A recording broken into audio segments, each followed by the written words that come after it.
What's good, guys? It's your boy Fresh Dex in the Flesh, man. Back in again with another live, you dig? We on the next episode of the Lock Testament. This is actually episode 8 of the Lock Testament. Shout out to all y'all boys that watched episode 7 with my boy LaRock. But yeah, I'm just bringing it back, you know what I mean? The Lock Testament. The purpose of the Lock Testament is to find out the other people's journeys other than mine and basically preach a message dealing with how other individuals feel about their dreadlocks spiritually, mentally, and what they experience through their process to help you guys out in y'all future dreadlock journeys as well. And yeah, besides that, bro, we about to get his input on it. I'm gonna allow him to introduce himself right now.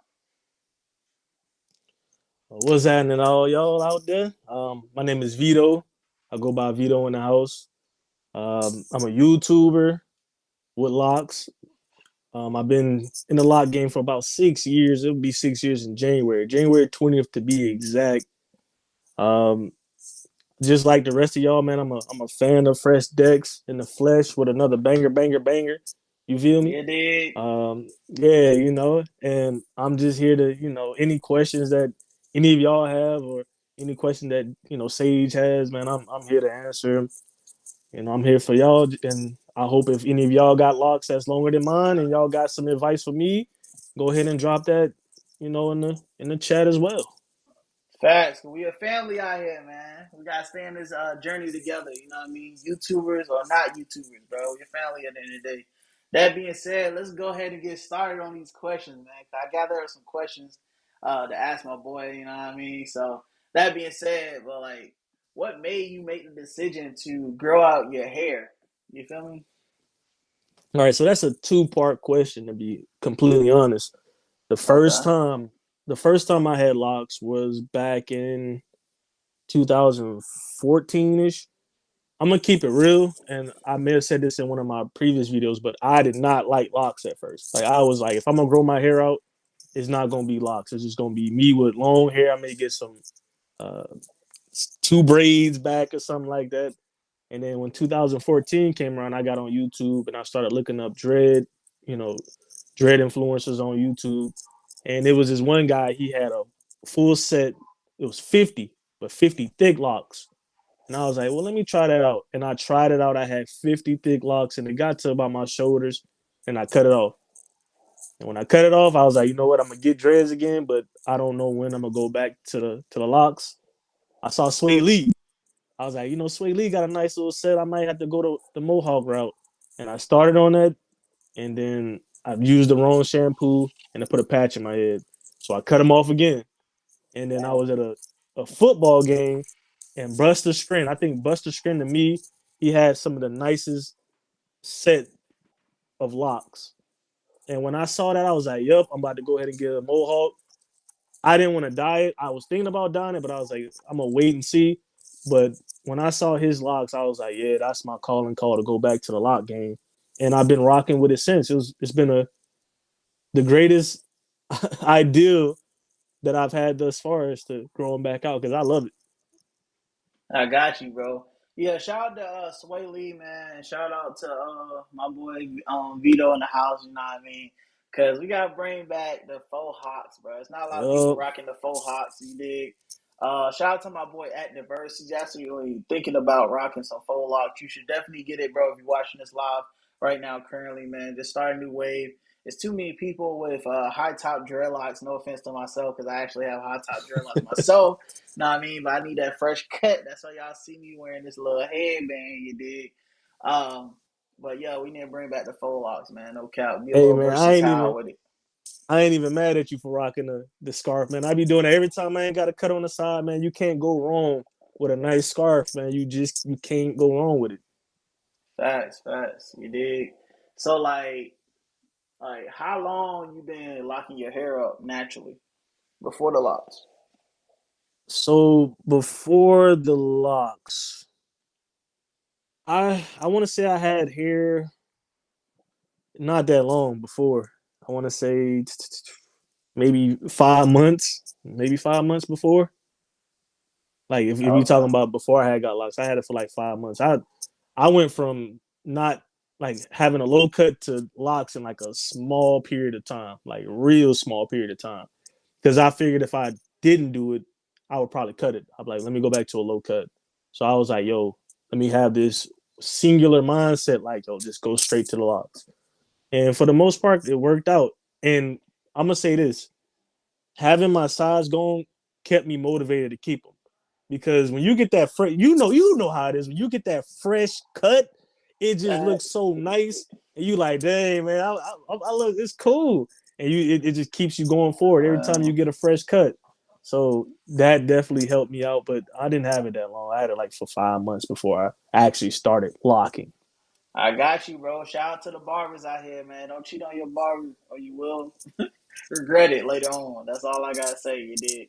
So, No like, is cap. it pronounced Veto in the house or Veto? Well, either way, it's basically the same. It was originally like the name Vito, like when you hear somebody say, "Yo, Vito," like Yeah, Vito. that's how it looked. Yeah, and that's how it's supposed to be pronounced. But also, it could be the other way around. I just flipped the naming or the wording because the veto is to reject. You know, the house vetoes bills, and then I'm a painter too, so I was like, Vito's paintings are in the house. So that's where the Vito in the house came from. And the actual name itself came from Nipsey Hussle. It came from his song Hustle in the House. I was listening to it back in like 2017, and it came on the radio when I was deciding what name I was going to go under. And I was just like, yeah, Vito in the house. And it stuck. People started calling me Vito. I made the logo, and it was up ever since then. Yeah, that's dope.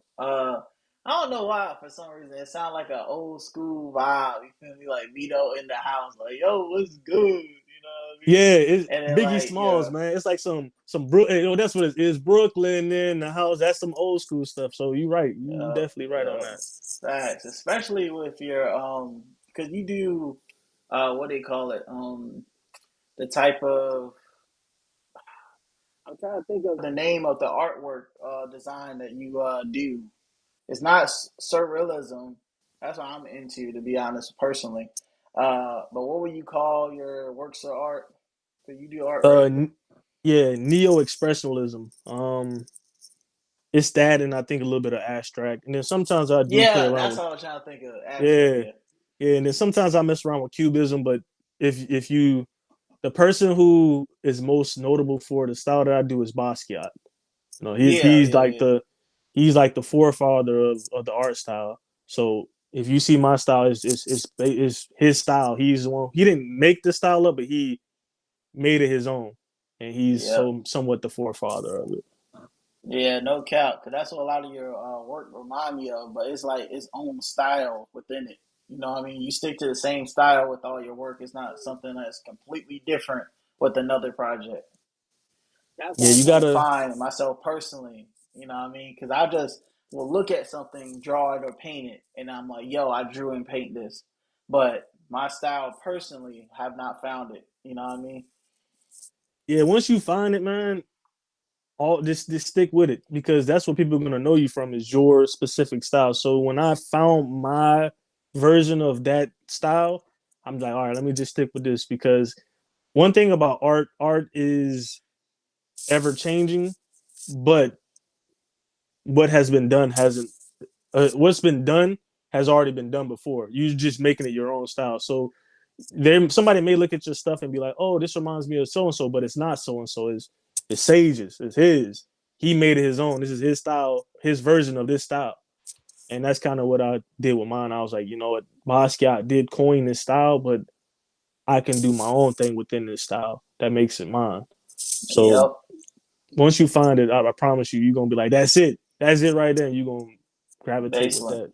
And that's a great way to look at life, like in general. You feel me? Because you can apply that to YouTube, job you always wanted, entrepreneurship, just about anything goes. You feel me? At the end of the day, you're going to be inspired by someone, even being hair. You know what I mean? You're going to adapt it into your own style. That's the key. But if you do it copy and paste scripted, then yeah, you're doing it all wrong in the get go. You feel me? And sooner or Right. later, you'll be exhausted and want to do something else if you do it that way anyway. Facts. That's real life. And the thing is, like we said, there's nothing that hasn't. There's nothing new under the sun. It's just you just recreating and making it yours. And anybody who knows this, if you see someone doing your style and they make it their own, you should be proud of that because that's flattery. Flatter that someone looks at you in a way like, yo, I can learn from this. So most people they look at it and be like, man, you copying off of me or you trying to be like this. Like don't look at it like that. Look at it like somebody sees what you're doing and they're like, okay, well, I can do my version of it. And as a person who is the one who's creating the style, you should feel flattered. That's how I look at it. If I dress a certain way or on something, and someone else say, you know what, I like that too, and they go ahead and do their own thing with it, like go ahead and do your thing. Like Facts. Cause you have a mixture of the style you like to dress. I seen on Instagram. You feel me? It's like you trying to be dripped out, like some of the younger guys out here, but still have that old yeah, school vibe at the same time. You don't want to get completely off. man. The thing is, my I'm gonna say this. I always look at my pops, man. My pops is a cool old head, like cool old. He transitioned really well, but I always look at him and be like, bro, I would like to transition like that, but I don't want to be the old nigga. I don't want to. I ain't gonna say too much. That's I cool. don't want to be like the old dude. Yeah, I don't want to be like the old dude in the club trying to be young. And it's some. I still got a lot of clothing, a lot of jerseys, sneakers. A lot of dripped out stuff. And I'm like, I don't want to get rid of all that stuff. I just try to find out where I could maneuver with it. You know what I mean? Like if that make any sense. Because at some point in time, everything we wear is gonna phase out. Like as we get Yeah. older, the style that we into now is gonna phase out, and it's gonna be something new. And you don't want to be the old dude. Like, damn, I'm still dressing like this. I'm just trying Facts. to move with the times, but at the same time, if I dress like what people will say grown, you know what I mean? I'm like, okay, well, let me put my own spin on it then, so it ain't too old headish because I'm not really old head at this point, but eventually it's gonna phase out, and I just want to go gracefully with it. Yeah, facts. It just phases at this point. You feel me? Just fads and everything. Everybody going with the trendy stuff. And I don't know. I don't know what to think about my style, my look, but I just like it to be vibrant, colorful. You feel me? And send a message of positivity, not negativity. So everything I wear, I like it to be some type of creativity on the t-shirt. You feel me? Type. I see Yeah, that. I see when I be watching vids, I be like, your shirt game is up there. Your shirt game is yeah. is S tier for sure. Splash of colors. You know what I mean? Yeah. So For if I real. ever get into like entrepreneurship, me creating t-shirts, hoodies like yourself, you know what I mean? Yeah, I want to splash of color just about everywhere, message on it too as well. So yeah, but I ain't gonna That's the cap. artist in you. That's the Speaking artist of in you, bro. speaking of creativity, dealing with entrepreneurship and clothing wise, don't you have some clothing? You want to tell them about? You feel me? All right. So, and I was talking to Sage off camera about this, man. Like, just do it. That's Nike got the best slogan to just do it. Like the stuff that I got as far as like my clothing or merch goes, it was just on a spur of a moment type of thing. It was just like create a logo, and I created a logo. Yo, put it on a shirt. I put it on a shirt, and people saw, and it was like, yo, that's what we want. I want that. Like I got a Letterman jacket that I'm about to drop soon. And you saw it on the story, Yeah, but but I took my Veto in the House imprint. And I just made subsidiaries. Like I created this thing called the House. Like, of course, my name is Veto in the House, but the House is its own separate thing. So I'm okay. Veto in the House. If Dex wanted to join, he'll be either Sage in the house or he'll be Fresh Dex in the house. And then there's other people who are a part of it too, and their name may be their name in the house. And then I got like stuff like this, the house records, and then I got the house logo, and it's a cursive little logo, and I just created it. And if you are creative, you always are doodling anyway, right? We as creatives, you know this best. We just always creating something. It may be the littlest thing, and we may one day just doodle something like, "Yo, that could be on the shirt." And that's kind of what happened with all my merch. It was like I was just dueling one day, and I was like, it works. And then people saw that, and it was like, yo, that works. And I'm like, okay, well, if it works, buy it. And people were like, okay, bet I'll buy it. So Okay. a lot of entrepreneurial stuff, yeah, some people do plan it out, but sometimes the best ideals come spur of the moment, just like, yo, I'm gonna just do this and let's see if it works. And it stuck. So that's how my entrepreneurship with my merch came about. It was just like I created something. I didn't think people was gonna rock with it. I was just making it for myself, and people saw it, and then people was like, I want that. So, I'm curious to know like why you chose that color pattern for just about all your clothing and gear and everything, the merch. You feel me? The red and black color pattern. Oh man, this is red for some reason just it sticks out. Like you got red in your background right now. It just look, yeah, it's just something about red that just go. But the real reason why I did it is it's for two reasons. If you look at the Michael Jordan, if you see his top tier sneakers, what is the color palette? Red and black. That's the old Chicago Bulls colorway. The bread 11s, the bread ones, the bread 14s. Like people see those colors and they be like, yo, that's that. But also Death Row Records. Like Death Row was gang affiliated, of course, but they had a logo. It was a carpet in Suge Knight's office. I seen this on a, I think it was like a documentary I seen a few years ago, and it was red and black. The logo itself outline was like black, and then the logo itself was red. And I was like, dang, that really pops, red on black. And it just went that route. And I was like, well, that's the official color. Then we'll just do red and black. I feel like black and white is so generic. Everybody does black and white. Facts. Facts. Yeah, so I was like, yo, let's just do red and black. Red and black pops. And then if you want to go get yourself a fresh pair of J's, you can probably wear a shirt with it. You know, you might get the 11s. There you go. You know, you might want to wear some black forces. It's black force energy. Get you some black forces. So Okay. that's where it came from. So those are the two reasons: the Bulls and Death Row. Yeah, it's pretty dope. I found that very interesting. I was like, dang, this man I had stole my color pattern, bro. I'm messing red and Man, black look, heavy. I ain't No kizzy, you I know ain't what I tried mean? to, man. It's just it worked, man. Red is it just go. I don't know what it is about red, and it's not even on some gang stuff because we all about positivity. We ain't about the negative stuff that comes along with gang life and all that stuff. But red just it goes. Red on black, it goes. It just something about it. But red itself is just a vibrant color. It's like a color that jumps out at you like red. When you see red, it says stop, right? Like when you driving in your whip, red light, stop. So when you see red on the shirt, you like, stop. Let me look and see what this about. So Yep, it's one of the alluring color patterns because they have it, McDonald's and other fast food facts, restaurants, cookout, facts, absolutely right, Yeah, man, you gotta go ahead and give me one of those hoodies, dog. No bro. kizzy, If you man. no seriously, bro, if you want one, You gotta I get a will. discount. You It did something. nah, man. You know just for you bringing me on here, man. I rock with you, man. Like connecting with you is real G. I wouldn't charge you for it if you really wanted one. You just have to tell me like what color because Red and black, there's a bro. What do you mean? oh you want the house one? You want the one like this? Well, I mean, I can get you but one, bro. red and I can get black, you. dog. A No, hoodie. I I can get need it for this you. John loaded. Because to be real with you, I have hoodies right here in the back. I'm going to Canada in like 2 weeks. I got you, bro. Believe me, I got you. If you really want it, just Uh, send me what your size is, and I'll get it done for you. And then if you want, I could like right here, I got my logo like right there. But alright.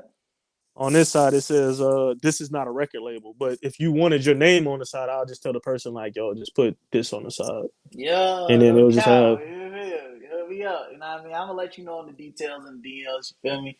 I'm about to go ahead and be rocking one of them hoodies you dig on one of the videos. I'm like, shout out to my boy Veto in the house. He dig. nah for real, He man. I out don't here mind. doing this thing. You know what I mean?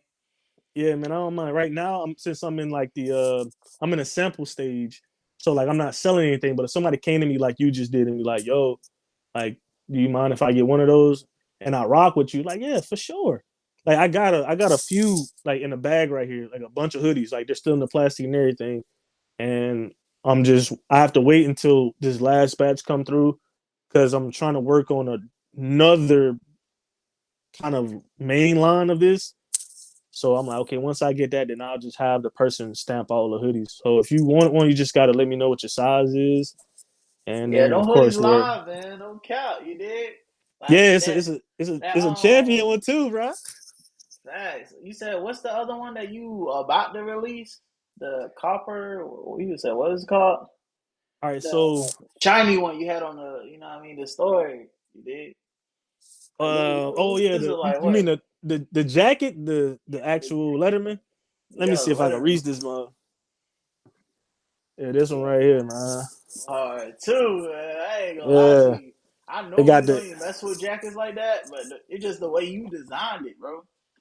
yeah, man. Like I'm gonna be real with you. I'm not even a jacket person either, but I thought about it. I was like, man, it'd be cool because I played sports in high school. I was like a Letterman. Like, let's just do a Facts. Letterman, put the H on there for the house, and then put the logo on the back. I got you. So do you have like a lot of those in stock, or those like some new releases you try to figure out like some? Yeah, so that one right there was the sample. So like I have a like before I do an official drop, I do a sample to see how it looks. So I wasn't too sure how this was gonna come out. I was like, damn, I might have I don't know if I messed up on this one. Like so I was antsy Nah. about getting it. And I was like, man, I hope it come out right. And when I got it and opened it up, I was like, ooh, this is it. This is it. But the thing that I regret most about this one, I could have put more patches on it, but at the time I wasn't thinking. So I was like, dang, I should have put because I got a few other patches I could have put on there. Like I got this world champion patch. I was like, oh, that would have went hard if I had the world champion on there too. And but Yeah. I'm a lot of people been hitting me up about dropping these. So I'm probably gonna drop these soon. I have to see what Facts. the pricing looking like on What you those. gonna say, bro? But you can hook me up with that one too. You know what I'm saying? Boy, I might Yeah, drop that these on the the regular. I could definitely get you one of these sooner than I could probably get you one of those. Like those, like I have to get I'm the gonna numbers wait. right because yeah, it's a little bit of a wait on these because I just got this one. Now I'm trying to see how we could mass do it, but also at the same time you be personal. Like mine got the Veto on the thing. Yours could have Sage or it could have fresh decks. You know what I mean, or whatever you want to put on there. And then on the side you can put whatever you want to put right there. It's all about being personal. The only thing that would be on there that would be an imprint on there still is the H right here because it's the house, of course, and then the one on the back. But everything else, your name right here, and then whatever you want to put on the sleeve, that's up to you. But the hoodie, Okay. I could get you one of these soon. You know what I mean? But that I is bet. just Shit, I'm yeah. willing to wait, bro. I'm willing to wait for both of them. You know, dig. So, anyways, bro, like I would like to know, like, why you chose dreadlocks over any other hairstyle you could have got, bro. You dig? That's real. That's real. So with the locks, right? I told you I didn't like locks at first, and that's because I got dunked on by somebody who had locks, bro. Bowled me in the eye and everything, bro. Bowled me in the eye and So, everything. And when I saw that, I was like, bro, I don't rock with nobody with locks, man. But a couple years later, um, I forgot what exactly happened. I just had an epiphany. I was like, yo, you know what? I want to see about getting some locks. Like I really rock. I saw some hairstyles, and at the time I was going through my ascension. Like I was living a little bit healthier. Changed up my diet. I was meditating, and it was a young lady who I was cool with at the time. She had locks, and she was real earthy vibe, like Erica Badu. And she was like, why don't you lock your hair up? And I was like, I'll think about it. And I went and did the research, went on YouTube, like, a lot of us do. And I came across this one guy and I was like, yo, those look really cool. Like, I don't want to cut my hair. I think it may be best. And I wasn't even rocking with the braid thing at that time. I was like, braids seem kind of lame right now. I wouldn't do that to my hair. So I was like, you know yeah, what, let me try this. Let me try this lock route. And the first time I did it, I enjoyed it. I really enjoyed it so much that I was like, okay, I'm gonna cut these and then I'm gonna go back to it. But normally when people cut their hair, they don't go back to it. Shout out to my boy Fresh Dex. He came back. you He know what I came back, man. He mean? came back. Yes, You know what I'm sir. saying? My You boy dig? came back. But a lot of people don't. A lot of people don't come back. And I was like, I'm gonna come back. I'm gonna come back. And when I saw this dude, and again, if y'all watching this and you want to maybe look at the type of style I got, You can go on my page, or you can just look up Buster Screen. He has probably to me, the greatest set of mohawk locks out there. That's you know, and I had mine for 6 years. If I'm saying that about somebody else's set of mohawk, that's a big deal. But when I saw Can that, it you was like drop the name one more time? Buster Skrin. So Busterskrin. Buster Skrin. He used to play in the NFL. And if you type his name in Google, you'll bring it. He'll pop up. Or you can go on his IG. His IG probably got better photos. But when I saw it, when he took his helmet off, I was at one of the games. He took his helmet off, and he had like this pineapple look. And I didn't know. I was like, how do you got this pineapple look on top and with the helmet on? He took it off. He had the pineapple joint going on. I was like, dang, that's cool. And he had the blonde locks too. I was like, yo, that's it. Like that's my son to go back. And when I saw that, I was like, that's it. I'm back in the game. And I'm gonna keep it real with you for any of you guys who watching this and on the verge of like getting locks, bro. Having locks is the best thing. Like if I was to ever to cut this set, I would just get another set. That would be the only reason why I cut my hair now is to grow another set. I'll probably just grow my sides out, but I would get another set. Like it's like that, man. Once you in the game, you become attached to it.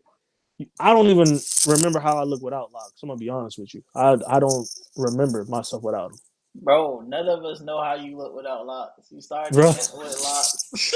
Bro, I'm gonna keep it real with you, bro. I be looking at pictures of myself. I'm like, bro, I look weird, cuz I look weird. Man, look, once you had locks for a minute, you just forget how like everything in your life that you did before is like a blur. Like the way you look is a blur. Like, dang, I didn't have locks back then. I look crazy. And then if I cut them now, I know one thing for sure.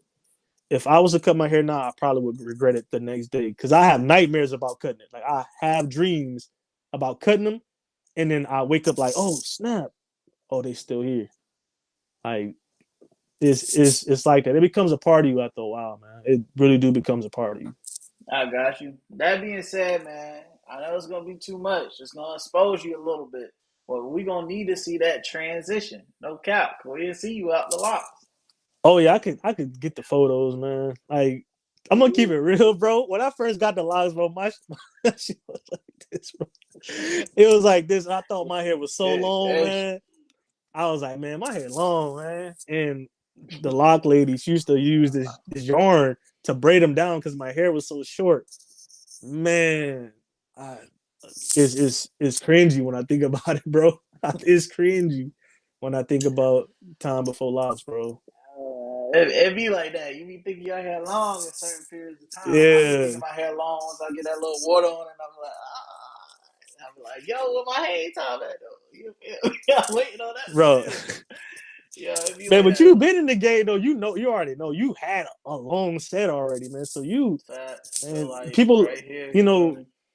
new people who probably come to your page like, man, like his is still pretty short. You've done this before. You've been in the game. You just restarted. You on your way back. You was already OG in the game at one point in time. You know what I mean? Facts. So, Do you see the black uh, and blind set? bro, I seen, bro. I Facts, seen. man. You I know what I seen, man. mean? When we first started following each other, I've been watching your journey, bro. I've been like, dang, I really like. Again, I said this off camera. I'm gonna say it again. I rocked with your first the set that you had before this. I don't know if that was your first set, but the set you had before That was this, the second one. man, I was rocking with it. I ain't gonna hold you. You was like, man, it was by mistake, but if you ain't say it was by mistake, I'd have been like, man, he just was doing his thing, swagging with it. Facts. What led me to doing that transformation, it was clearly by accident, but I didn't have any experience. All right. So, anyways, I messed around, was like going to give myself a self haircut, right? So I'm like, okay, I got this, bro. I'm an artist. You know what I mean? I got this down. I'm going to get my mirror set up. Boom, boom. I was cutting the sides, everything going good. Cutting the sides, everything going good. Now I ended up cutting it back, right? You feel me? Then I ended up getting a little too close. And then I was cutting around it to make it look perfect. And then I was like, all right, cool. I did that job good. You know, I'm skin, I'm bald, but you feel me? It's going to come back, you dig? So I messed around, put all my hair down because it was in a little ponytail, you know what I mean? And then it turns out two of the locks in the back of my head was incredibly thin on the roots. I'm like, yo, what's going on? And then my sister was like, yo, you just cut into two of your locks. And I was like, yo, that's crazy. But So I'm how did that make you feel in that moment to know that though, man? Like I know your heart probably dropped. facts. I felt like I was about to go bald. I'm like, yo, I guess this is it. That's tough. Oh Yeah, that's man. tough for real. So many emotions at that point in time, bro. I ain't gonna hold you. But I was like, yo, Derek, you got this, man. You like the lock guru, bro. Like, come on, man. You got the best advice out here for people. Man, you can save your locks, bro. Listen. I'm like, all right, cool, bet. So I mess around and combine some locks together, right? That worked. But some of the locks, it just didn't fit into place to combine it. So I'm like, all right, what's another solution without cutting my hair out? You know what I mean? So I'm like, all right, I'm gonna go to Amazon. They got some real hair packages up in there, right? So I can attach that to my hair. I'm not using a crochet needle real good. Then that can repair some of the locks back here. So I messed around and got big patches of hair, right? I didn't know what I was doing. And then I attached it to the back. I'm like, dang, this look fire, but it look like wigs. It looked really thick. You feel me? So I was like, well, this is thick in the back, so I might as well make it thick in the front. You feel me? Pause. But yeah, so I ended up doing that, and that's how it happened, bro. That was the creation right there. No kidding. I wanted everything to be even. Otherwise, it would just been thick in the back of my head. You wanna know But something, shout man? out to It's Gunther the Great, man. He made a video on my lots called The Perfect Wicks. No kizzy. That's me. Just saying. I'm gonna go look at them, man. I'm gonna go look at them right after we get off here. But the thing is, you know, nowadays, man, they say you can fix anything. Like I've seen videos of people fixing the most craziest stuff. So whenever I think about, man, maybe my barber might be, and I'm gonna say this for anybody watching this: when you dealing with a high top or a mohawk, if your barber ain't correct, he can nick into your locks, man. So whenever I think about like a barber maybe nicking into my locks too much, I be thinking like, damn, if my locks get too thin and I have to cut one of them off, like I'm gonna have to restart. But the thing is, somebody told me like you ain't even gotta restart. We could just combine them into another. I'm like, oh, all right. I ain't know that. So they was like, man, you could pretty much save your locks from almost anything. I'm Yep. like, all right. Make sure guys get a strand of hair if they have to get some excess hair from somewhere else. A strand of hair, not a big patch like I did. A strand of hair, and they wrap it around that area, and then they gonna keep doing it with the crochet needle until that area is repaired. That's how you supposed to do it the proper way. Somebody else, I went to a lady's house. She usually be retwisting my hair from here and there, and she explained that to me. I was like, "You right, you right." You feel me? I didn't know what I was doing. You know what I mean? But yeah, it's too late now. I got to comb that whole out. You did start over. Bro, But it took a good I minute for her to convince me, bro, to start over. It took a good minute. And I was like, I'm all right, I'll comb it out, bro. bro, I was watching some of your videos. You was like, bro, I'm just gonna crochet it. I'm like, all right, man. And then to see you do that shit, I'm like, how do you do that? Like, I was like, man, that's a skill to know how to do that.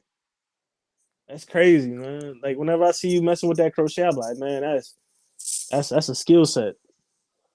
Facts. I feel it. I feel it. You know what I mean? So, like, I know you said this like several times now, but like, how long have you had your dreadlocks this set? So right now, what's this month? This is in about 3 months. And what's is today the 20th or the 19th? 19th 19. or 20th. So 19. exactly 3 months from tomorrow, it'll be 6 years. So Oh, January 20th, it'll be 6 years flat. And time flies, man. And once you get to this point, it's gonna be harder for you to cut your hair. 6 years in the game, you're gonna be like, dang, cut my hair. I put 6 years into it. exactly, man. That's why they call it a journey, man. It's not a race, It's it's a a journey. marathon. You did? Not a Facts. race, That's the guys. no cap. No cap. But shout out to Jimmy Butler. Yeah, for real. My boy came to media day, boy. I tell you. I ain't mad at him, man, if he wanted to go that route. I mean, I don't knock them boys with the dreadlock extensions. I'm just saying, bro, like you just missed out on the whole journey, the whole a experience, the whole whole journey. lesson. It A just whole pointless. journey. it's like wearing a wig at this point. Like that's why it comes off as very feminine to a lot of guys that see another guy, witness do that, sit in the chair and get that done. Facts, bro. And I'm right there with you. I don't knock nobody's if somebody want to go ahead and do the extension route, but it's just something about the grind. Like you missing out on the grind. The grind is a characteristic thing. Like you going through what you did with your hair, that's a characteristic trait that you're learning. Patience. Facts. Patience. Like you had to have patience when you did that to your hair. You had to have patience to say, I'm gonna restart this journey. That's the utmost patience to say I was at a point and now I'm gonna restart again. So you miss out on that when you when you get the extensions. Exactly, bro. Don't think about it too much either when you restart, bro. Like, just go ahead and do it. You know what I mean? If your hair Man, is that damaged, just go ahead and do it, bro. Like, no count. You think about it too man. much. Oh, it's gonna be too short. Comb it out. You did, and then go ahead and get it done. Because sometimes it's certain extent that you can't come back to the dreadlock community. You know what I mean? If your hair is like Yeah, that damaged. man. I seen this one guy when I first got on the YouTube, and it was kind of sad. He was cutting his hair. It was like the first video I saw, and he was cutting his hair because he had a bald spot, and I'm like, damn. I seen it. I seen that video. Yeah, I seen that video. A lot of people reacted to it. Even Gunther the Great. Yeah, Yeah, man. I was like, yeah, that damn, was tough. man. Cause And if that's you the suffering through alopecia, man, yeah, there's no way coming back from that. I'm sorry, Keeps, but that is not gonna help. it won't. I mean, the only thing I can honestly tell you to Nah, do, bro. only thing I tell you to do is massage your scalp with some ADE oil. That's about it, and pray for the best. But sometimes genetics just doesn't work out for certain people. Certain people just alopecia is a part of it, Exactly, unfortunately. bro. That's why male pattern baldness, should be taken very seriously. You know what I mean? Because Very, if you out here young and everything, you know what I mean, and you're not taking advantage of your hair journey, like always wanted to grow out your hair, but you decide not to because you listening to the crowd or your parents, you know what I mean. But listen to your parents until you get out of your house. I ain't telling y'all be no rebel or nothing. But yeah, man, go ahead and do what you really wanted to do, bro. Because once you get to facts. that certain age, you are, all right, I might be like the young boys. And you got that little curl, little Superman curl. It ain't gonna work. That's all I gotta say. It's done. You're done. Yeah, man, definitely take advantage of it. Because there's some people who can't grow their hair out for sure. And the thing is, when you and anybody who's watching this who may have locks and may be losing hair, it's a serious thing because they said that it could lead to depression in men when you start to lose your hair. So if you have locks, you used to a full head of hair, all of a sudden you going bald, that causes depression in men. So it's a serious thing. But like you just said, man, grow your hair out. Grow your hair. Go ahead. If you could grow it, I'll at least do it at least once. At least once. Yeah, at least once, man. Because it's gonna be a task. You're gonna have to use a lot of shampoo. But hey, at for least you real. can be like, yo, I grew my hair out. You feel me? Plus, you might get some For real. girls along the way. You did. Facts. So, Facts. yo, Hey, women love locks. I'm not even gonna hold you. Like I ain't even trying to like stunt. Like I was getting women before, but I'm telling you, locks, man. It's like some I don't know if it's some rock star type stuff, but women like locks. I'm not even going. They may say they like low cuts, but the locks work, man. It works. yeah, it gives off this masculine trait.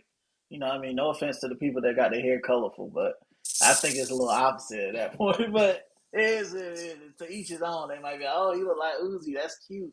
But if your hair black, like my boy Veto in the house, you feel me? You got the beard, all that junk connected. Like, you know what I mean? He could just say some smooth words to it and talk it in the bedroom. No Yeah, Jeffrey man. Dahmer, no Bill Cosby, but Nah, yeah. definitely not Jeffrey Dahmer, man. Definitely not Jeffrey. Nah. Nah, but you're right, man. It does. From what I've heard from women, it's like a sense of like, oh, this guy's free. Like he's mysterious in a way. That's some of the stuff that I've heard from women. And then like me and you, Facts. we artists.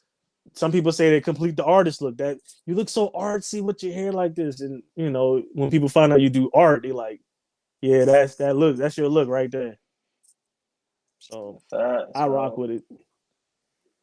No count, you dig? All right, so like, how do you start your locks in the first place, though?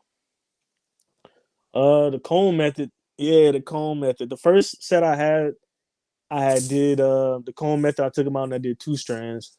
But then this set, I just went straight comb method. Like she took So the you had comb and just actually three sets of locks, or is it like you just gave up in the beginning or yeah, I something? gave up. So in the first set that I had got the comb method again. Well, I got it for the first time in the comb method, and then I took those out and did the two strands. And then when I did these were comb method, and I didn't take them out this time. Okay, Yeah, it okay, was I got you. Yeah, cone coils is the way, man. Nowadays, I ain't gonna lie to you. Like, I see everybody named Mama with some cone coils, and at first I was like two strand twist wave till I die. You feel me? Because the two strand twist, like in the beginning stages, it just looked dope. Then right. comb coils, because comb coils look like some snails or some worms or something going on, but it locks up way better than the two strand Facts. twist. Because The two thing with the strand two twist is strand on twist, it takes a minute. It takes a minute for it to lock up, man. Don't I mean minute, you man. notice, man. Yeah. It takes a minute to lock up, and it tends to unravel like a lot, bro. Like no kidding. Like you be better off locking it up as the strands by itself than having it twist up together. That's all I I'm was dating saying, this bro. girl. I was dating this girl back in like 2020, and she had the two strand twist, and she had it from like a year, and hers still wasn't completely locked. I was like, "Dang, you had it from over a year?" She was like, "Yeah, it's still not completely locked." So that's when I realized, like, dang, maybe it does take a minute for two strand to lock up. You know, Yeah, but they do say with two strand twist, your locks may come out thicker than comb coils. But I don't know how facts. true that is. To each his own, you know what I mean? But I'm Yeah, saying comb coils is the way if you want to lock your hair up naturally faster. Because two strand twist, whoo, they won't make some money. That's all I'm saying. Whoever your loctician is, about to make some money, boy. I remember back in the day, you feel me? I wanted to get my hair traditionally locked up, and I thought that was literally the only method. Man, I was paying 45 just about every day. I'm in a small town, but that sounds like a lot to me already. You feel me? 45 every 2 weeks? Like, dang, that's tough. I don't think I'm gonna yeah, go in man. today. I'm about to look up some videos. Oh, Gunther the Great out here talking about crochet needle. All right, 2022. You feel me? Let's get to it. Man, that's one thing that I wish I took serious during the COVID pandemic was like learning how to cut my own hair and learning how to retwist my own stuff. Because if you be proactive like that, it'll save you a lot of money, man. It'll save you a lot of money. So I ain't mad at you for doing that, man. When I see you doing your crocheting thing, I'm like, dang, I should have picked up that skill during the COVID, bro. I should have been in here looking at hella videos. Facts. Like I'm average at doing my own retwist because it's not looking as fresh as no salon. You feel me? But crochet needle, I go crazy. You did, but you gotta make sure you take your time, man. When I was getting my set locked up and everything, because all of this is crocheted, none of this locked up naturally. So my hair was already in a little. It was already separated. So I got the strands of hair. Like let's pretend this is a strand of hair. Got the crochet needle. Boom, boom, boom. Did this section one day. Next day did this section one day. Then I did that in the back, and then woo. You don't do it all in one day, bro. Shout out to my boy at the verse. He taught me that lesson. Cause the first set of locks I had, man, I was at the laundromat washing clothes. I just wanted my hair to be like dreadlocks already. I was like, cause my hair looked all nappy and crazy. I'm just like, you feel me? I'm just going crazy. The back of my head looked crazy, bro. It did not look right whatsoever. But the front part, I did the best. But the back always looked crazy. So now, since I learned from my, research in the past, you know what I mean? This is the third set of locks, third time in the charm you did. Yeah, I got some dope looking locks, man. No cap. And I know how to use a crochet needle real good. I rock with them. I rock with them, man. When I look at people like you know what I'm saying, your dread journey, it kind of encourages me to keep going. Like, I do feed off other people's dread journey, even though like I may have put a little bit more time in than most other people, but to see other people going through their thing, it convinces me to continue to go through mine. So Man, like I said, I do watch your videos. Whenever you post them, I may not be able to catch them when you drop them live, but when I get settled in, yeah, I definitely tune in because it's definitely motivation for sure. For I sure. got you, B. I appreciate it. So, like, how do you feel about the ugly stage? Embrace it. That's the best way I can say it. Embrace it, man. I embraced my ugly stage. I didn't even know I was going through ugly stage until I look back. Like I thought it was just, I thought I had long hair. I thought mine was like it's a decent size. But when I look back on them, like yeah, that was tough, especially Yo, when I had to. funny. Yo. Yeah, Yeah. man. When Yeah. I had the the shorter look, whenever I would get like the braid out, my hair would just stick up, and I'm like, dang. I thought it was cool back then, but looking back, I'm like, dang, that was kind of sort of the ugly phase, wasn't it? But my advice, embrace it, man, because you're gonna look back on it and be like, man, I remember when my hair was this short. I didn't think I was going through an ugly phase until I look back like now and be like, oh yeah, that was it right there. But I Okay, I embrace got you. mine. So you still agree with the term when people say I'm in my ugly stage? Nah, not anymore. Nah. I think all stages are good. I think it just depends on how you feel about the stage that you're in. Like me personally, my stage that I was good in, and some people may still think this is their ugly stage, was year 1 to year 2. Like I love that stage. Like year 1, like when I got to my year 1 mark, not the months, the year 1 to year 2. So like I got my locks in 2017, 2019. That was like my prime time. 2018 to 2019, man, I could get every hairstyle. And when people look back on it, they're like, "Yo, that was your look." But to some other people, they may be like, "Yo, that was an ugly stage." Like people think that everything is an ugly stage until they get to a point where it's like this long or something like that. Yeah, Like, oh facts. yeah, everything is ugly until you get to a point where you like Mufasa or Simba out here. Like, nah, you just gotta. It's all about your perception. Because I enjoyed all the way up. I'm gonna keep it real. I enjoyed it all the way up until year 3, year 4, because that's when I had to start limiting my hairstyles. Like I couldn't get barrel braids anymore, and I really like barrel braids. Like I really was rocking with them. But your hair is now too long. Now it pulls on your scalp. Can't do that no more. So it's all about your perception. I really enjoyed the quote unquote ugly phase because I was able to do a little bit more with my hair. Okay, I got you. Shout out to my boy Funny Marco. Have you heard of him before? He Yeah, I does heard like about him. funny skits and everything, and Mm-hmm. he's doing like a lot of videos dealing with celebrity interviews. I'm just asking goofy questions.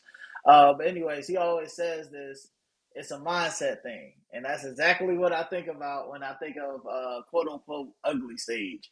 It's a mindset Facts. thing at the end of the day, bro. It just all depends on your perception of what qualifies as an ugly stage. Cause you can have your locks right here, and you go, "Oh, ugly stage." Like what? Like It's that's all up to perception. you, bro. How you feel Facts. about it personally. Because Facts. I feel like the whole quote unquote ugly stage, pretty much I feel like personally it started from a lot of the females out here you did. Like a lot of the females only mess with locks once they get to the shoulders. Or they hear. You know what I mean? They got hang time, they can swing around. Otherwise it just look like gummy worms or they look like they homeless. Which makes no sense to me. Like I will get on apps, you feel me, that you'll talk to random females and everything up there. And they'll tell me, what is that in your head? Like why is it sticking up like that in the air? You feel me? Like go ahead and cut that off. That's all I'm saying. Like I feel like Yeah. it started from the females, bro. Like the dudes like took that as an insult and was like, yo, yeah, my hair look ugly. She right. This is the ugly Nah, stage, man. bro. And the thing is, you gotta go through it to get to. You have to go through it. You know what I mean? You have to. I don't know if people just think that you just wake up one day and you just got long hair. Like you gotta go through the quote unquote ugly phase to get to this quote unquote beautiful stage. Like, cut it out, man. I never thought I had an ugly face. Because I guess maybe to me, I never thought I had little locks. Like I always embraced the size that I had at the moment. Like, oh, this is cool. It could be worse. I guess that's kind of how my mindset was. Like, it could be shorter, and I Exactly. just kept it moving. And I want to say before I knew it, my hair was hanging. And at that point, once it started hanging, I was like, I'm gone. Oh, I'm out of there. Yeah, man. No kizzy. Yeah. You feel me?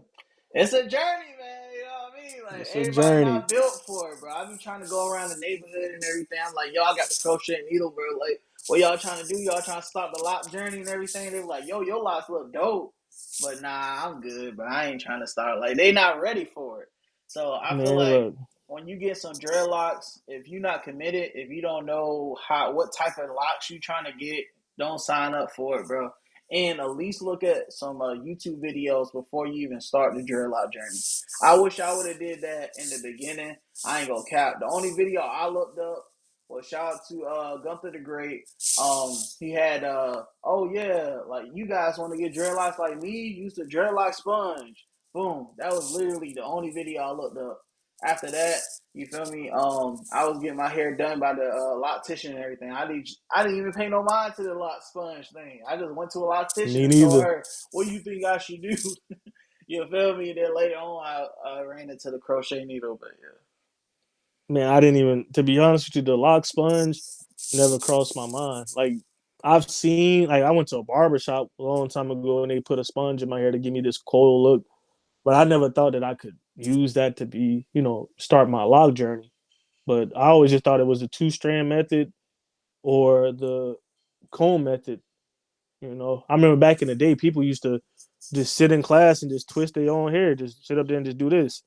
And I was like, dang, bro, like I don't want to start my locks like that either. But that way, when I see people do it that way, they would have like 150 locks, like thin locks. I'm like, man, that ain't it either. Facts, bro, facts. It be like that, man. No count. So, Yeah, like, what man. inspired you to like get faux hawks instead of a full head of locks though? Like you could have got that instead. I really was kind of nervous about the sideburn area, like popping later on. Like I knew if I thought about doing a temp fade and just having like the sides kind of temped in and then the back kind of temped in because I didn't want where this area right here where my beard connects into my hair.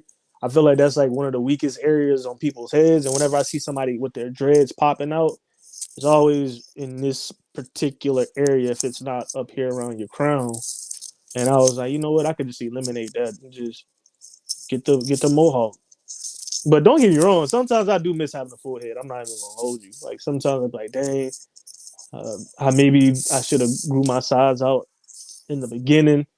But we at this point, I don't regret it. I just think back on like, dang, that would have probably been a little bit more smarter, just in case I didn't want to do this no more. But I don't regret having the locks that I have.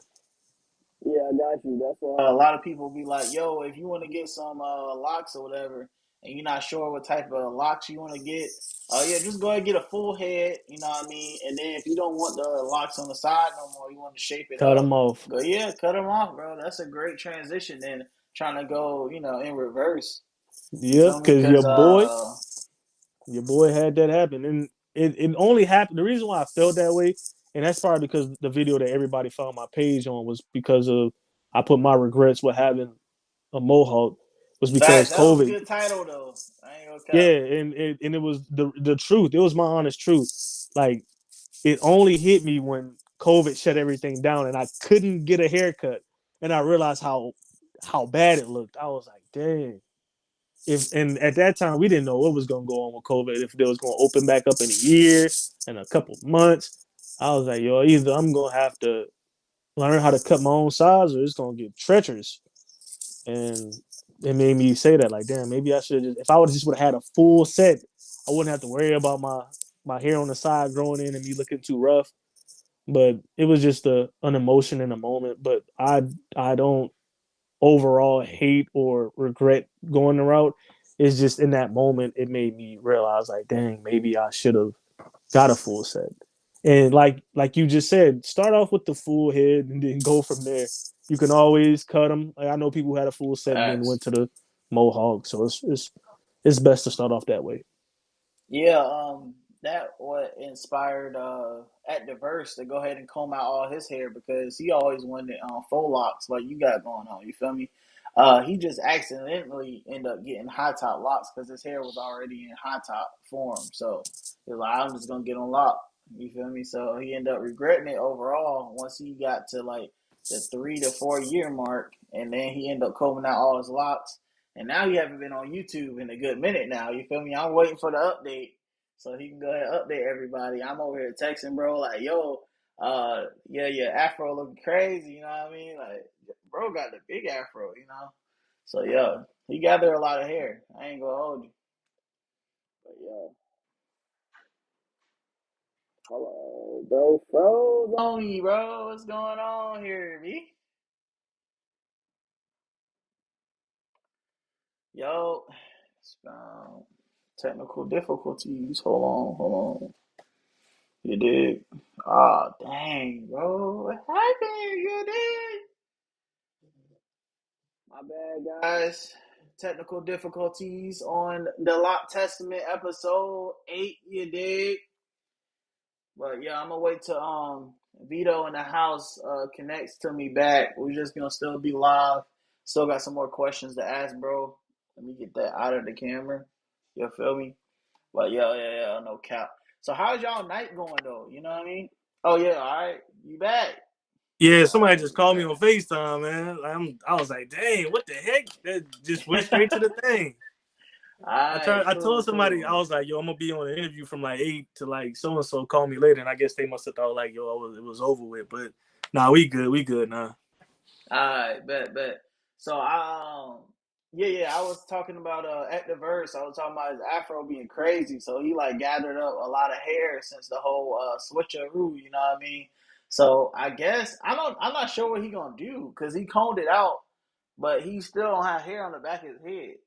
So I'm not even Yeah, sure that's what he gonna do, man, because he want faux locks. And he was thinking about getting dreadlock extensions, like in the back, like grow it out, and then extensions, line it up. But he ended up combing it out, so I'm not sure what he's gonna do. But I'm waiting for the update. No kizzy. So I wanted you to want to know ask something?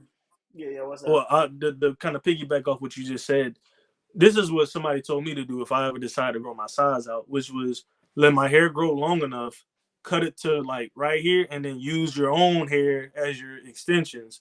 But I mean, I don't know. Whenever I see Activerse, like I've always been thinking he be going through so many sets of locks. Like they be having locks, him and Gunther be having locks, and then they don't have locks, and they have locks, don't have locks. I'm like, yo, dang, they really be in Well, a I would circle say too. more like Gunther the Great, because at the verse that's his first set. So Okay, because I yeah, thought he had I remember one video I saw. He was like, Gunther was like he installed some locks into his hair one time into Activerse hair, and I was like, okay, yeah, because he he's are. always he was like a his person who he would demonstrate certain stuff on. So maybe that's where I probably got it from. What's good, bro? Shout out to you, man. Welcome to the Definitely. next episode of the Lock Testament. You feel me? Episode 8, you did. Out here with my boy Veto. You know what I mean? In that house, you did. So, yeah, he had Thanks. his locks already. You know what I mean? He wanted to just do it for the vid. So, Gunther the Great ended up installing some locks or whatever attached to his locks because his locks wasn't that long at that point, and he just let them be all the way to his chest or whatever. So yeah, that was the only purpose of that video. But yeah, that was still his same set. Um, but yeah, he that's his only set. You know what I mean? He did so far. So I'm not sure what his next moves is, but I mess with at the verse locks heavy. Like that's what inspired me to get thick locks actually. At the verse, you feel me? But he had this video. He was trying to emulate X, like basically recreate how his image looked when his hair was gray. If you know who X is, you know who X is. Yeah, Yeah, when his yeah. hair was yeah, you feel me, gray. So he ended up putting that wax in his hair to achieve that look because he didn't want to color his hair and lighten it up till it gets white. Like, how you feel about the people that lightens up their hair till it's like platinum white? Like, is that a good move or is it like a bad move? So I'm gonna give you my honest opinion about it. So the person who does my locks, they've had locks for I think 10 years now. About 10 years. They got really long locks, and I thought about it. I was like, yo, I want a certain color in my hair. What should I do? And what that person told me was like, you got to go to a professional for it. Like, you really should go to a professional because what most people do sometimes, they'll dye their own hair to try to achieve that look. Like, and then sometimes you may overdo it. I don't know. I feel like when you do it yourself, you can possibly overdo it, and then you begin to damage your hair a little bit. If I'm gonna go that light, I'm gonna go professional. I'm gonna go to a professional. I don't because I feel like I may mess it up. That's just me personally. Some other people may be a little bit more versed in that, but me, I always felt like if I did it myself, I was gonna mess my hair up because I had a homeboy who had a hot top. Yeah, he still has it. He would dye his hair like bleach it, bleach it, bleach it, and his hair started coming out. I'm like, yo, and he told me what it was. He was like, yeah, I over bleached it. I tried to achieve this one look, and the way that I was doing it damaged my hair. But he was able to save his locks though. But I always feel like nervous when it comes to stuff like that. And I feel like if you know what you're doing, then that's better. But if you don't know what you're doing and you're just trying to achieve a look, please just go to somebody who know what they're doing because you can mess yourself up. Yeah, I definitely feel that. I'm so glad that at the verse used that wax because that wax you can just wash it out of your hair. So he achieved that look of it being gray, and then you just wash out your hair, then boom, you straight. So if I ever Mm-hmm. wanted to do that look, I would just go for the wax. Personally, I would never lighten up my hair until it's like platinum white, no platinum blonde, whatever you want to call it. I feel like that's very damaging. It's like the lighter you go, the more damaging it is. Like don't Facts. do it because a celebrity did it, any of that stuff. Because I was trying to tell LaRock that too as well, because he was thinking about getting his hair like what's this guy name? I don't know. It's a rapper. He has like platinum white hair or whatever. You feel me? Platinum blonde, whatever you want to call it. So yeah, he got it set up like that, and it just looks incredibly damaging because I seen the growth patterns. You know what I mean? 'Cause I be peeping. You feel me? If somebody did this in their locks, I know it immediately. Bro. No kizzy. And bro started that celebrity I'm talking about. He started off his hair and his lock journey and everything. His locks was looking thick and healthy, and then once he did that lightening treatment, it was done from there, bro. No cap. Locks looking really skinny and damaged. Yeah, it's like you just said. You hit the nail right on the head, man. Like the lighter you go, you're stripping your hair of that of its essence, so it's The gonna become melanin. brittle. Yeah, and then once it becomes brittle, man, it's gonna start to just snap. You can just put your hands through your hair and it'll just start snapping. So if you're gonna go the dye route, that's perfectly fine. You just either need to do it, have somebody who knows what they're doing, do it. If you don't know what you're doing, I would advise not to just go in and do it, or just have a professional do it. But if you know someone who knows what they're doing, let them do it. Don't just Facts, facts. don't go into it just saying like, oh, I want to achieve this look because of a favorite rapper, and then go buy the products and do it to yourself, or get somebody who don't know what they're doing, because they're gonna mess you up. They're gonna mess you up real decently. Facts, no kizzy. And to anybody watching right now, man, do not use that hair box dye, whatever you use in splat. Don't use none of that stuff at the house. You don't need no home treatment stuff going on whatsoever. I know I sound like a little bit of a hypocrite because I had the little blue tips going on, but I had a mission at the end of the day. You feel me? Get this little shorty, but it didn't work out. You know what I mean? So I told her she can come over. I'll pay her to do my hair, but it didn't work out. But that's none of y'all business, but Hey, I'm you just know something saying that though? was the only Sometimes that reason. work. Sometimes that work. Sometimes Uh, that work, man. Sometimes it do work. You get like, man, look, I'm here with you. I know it works sometimes. Believe that. Believe that. Facts, it didn't work out. She messing around, broke a dike with her. You know what I mean? So yeah, Mm, that was awkward. That went left real quick. But yeah, no real box quick. dye, guys, man. No DIYs. You know, stick that to the Caucasians. You know what I mean? Let them do their thing. You know what I mean? Exactly. Go to a professional. You dig? I ain't gonna cap. It's gonna run you some dollars though, because the lady that's trying to hook me up, she was talking about 80 something. You dig? So if I want to get a little style, it's gonna get easily to 100. You know what I mean? So you are gonna have to pay it. You know what I Like mean? you just So said. Like you just said.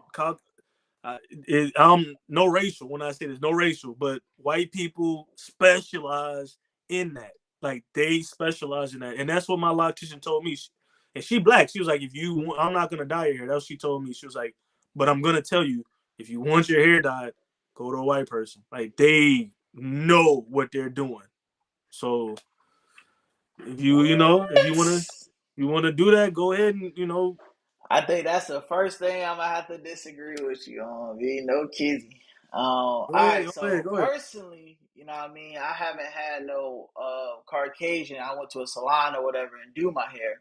But every time I go to a Caucasian salon or whatever, and she's looking at my hair, she's looking at me like I'm a foreign creature or something. You know what I mean? She don't know if she can work with my hair, especially with it locked up the way it is. And what threw me off, you know what I mean, is I went to a black salon. They said the same thing. You know what I mean? They don't know if they can really dye my hair like that, but they usually dye, African American woman up in there hair and stuff. I'm like, all right, cool. I'm just gonna trust y'all, trust the process. You know what I mean? So I just went there. I told them that I want my hair to look like this individual, X when he had the black and blonde, right? So they mess around and had my hair mostly blonde, and on the tips was white. So if they don't know what they're doing, like dyeing locks and dyeing loose natural hair is a totally different thing. So if they specialize with dyeing locks, go with them. Most likely it's not going to be a Caucasian. Most likely it's going to be an African American lady that dyed African American people locks before. Go to them. If you go to any of those Caucasians, bro, don't come back to my video and something like, yo, what's good? Nah, bro, I already told you Well, you I'll was say lying. this. I'll say this. It depends. It really do depends because I know somebody who got their hair dyed by some white people, and it came out pretty decent. It came out pretty decent. And then I know my loctician. She got her hair dyed by a black person, and hers she had to cut off. Her hair was down to her butt. She had to cut it back up to her bra because she let a black person who said they knew what they were doing do it, and it messed her hair up. So I agree. I'll say that it's real. It's real tough to decide who you're gonna let do it. Because I do agree with you on that. As far as like, yeah, I would feel safer with what you just said. Definitely, I want a black person to do my stuff, but you really have to Yeah, before you go in, ask them to show you some people who they already done. Let them show you who they worked on. Like that's what anybody I would say. That's like when you go to a barbershop sometimes, or you see a barber, you may look at their page and be like, okay, he really cutting hair, and then exactly. you see what they doing. The best thing I can say is go to IG, man. Find you somebody who has a salon, Facts. like you No just kidding. said. You know what I So mean? I'm agree Because, with you on that. I'm agree with you. I would rather have a black person do my hair because I would think they understand how to handle another black person's hair. yeah, So the hair type and I'm fine stuff. with I it. look at it as I was going into the tattoo community thing. I never got tattooed myself personally, so I never knew this was a thing. So basically, I'm into a lot of white people activity, Caucasian people activity. I ain't trying to be racist or anything. I just find some interest in it some reason. So we had this character, this individual that do WWE. Not sure if you know who it is. You go by Jeff Hardy. Yep. He has a lot of colorful dragon looking tattoos and people that's has a lot of tattoos that's very colorful and But I vibrant. don't mean to interrupt you. Um, You don't think people know who Jeff Hardy is? Jeff Hardy?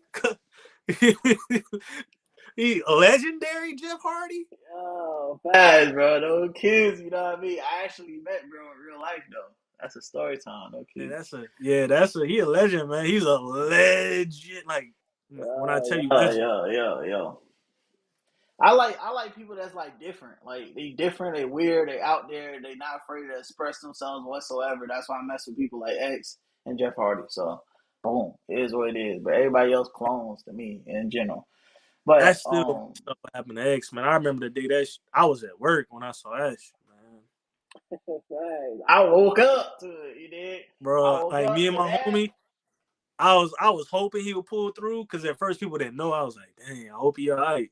And then they came back. I was like, dang, tragic, bro. I don't even call bro a rapper. I call bro an artist. Talented dude, man. Like I'm gonna keep it real. I ain't even gonna say my favorite song by him that I be blasting all the time. And straight up. All right, what's good? What's good with it? Not blogs, you know what I mean? Shout out to my boy. Is that not locks or what? Hey, cool that you ain't live. Oh, okay, okay, all right. Yo, shout out to you, man. I appreciate you watching it, man. I appreciate you tuning into the Lock Testament 2 as well. Episode 8, you dig? Out here with my boy Veto in the house, you know what I mean? We vibing, socializing, all that fun stuff. But yeah.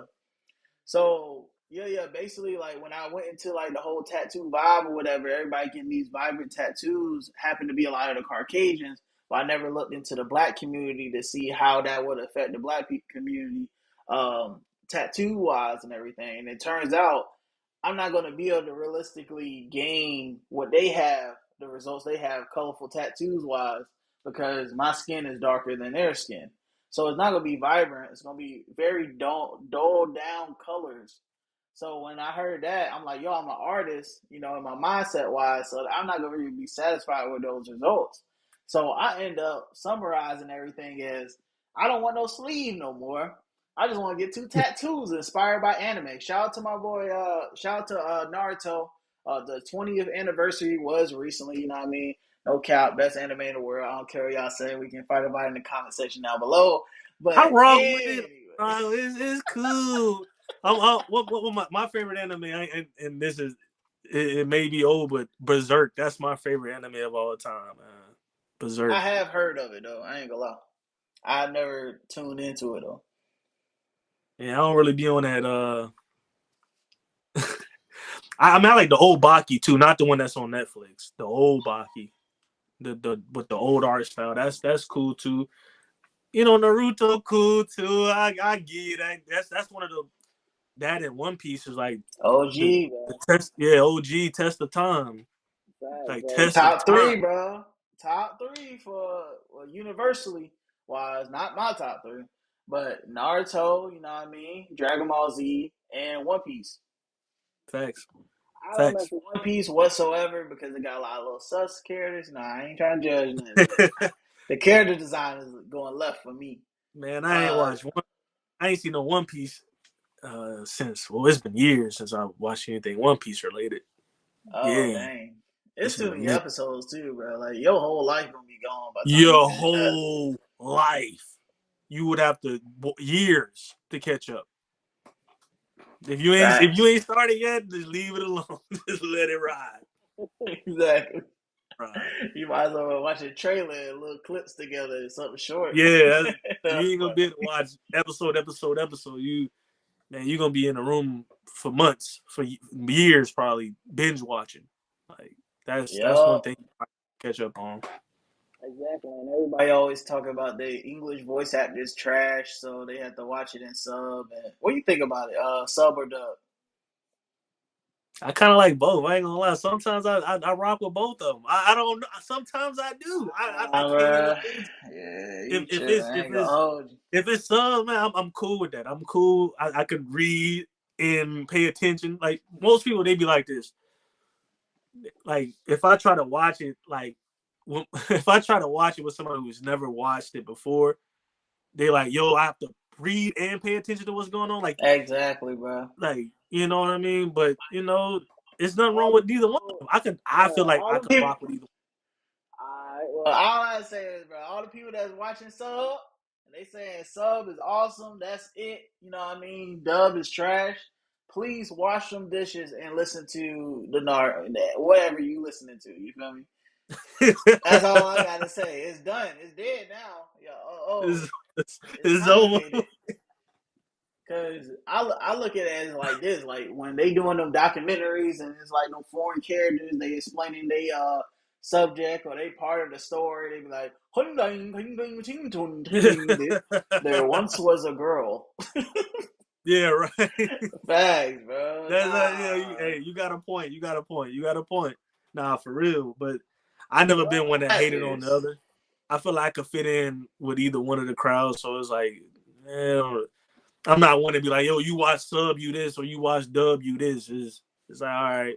If it's a show and because sometimes I used to pirate a lot of my stuff. Like I didn't go on the app or Crunchyroll.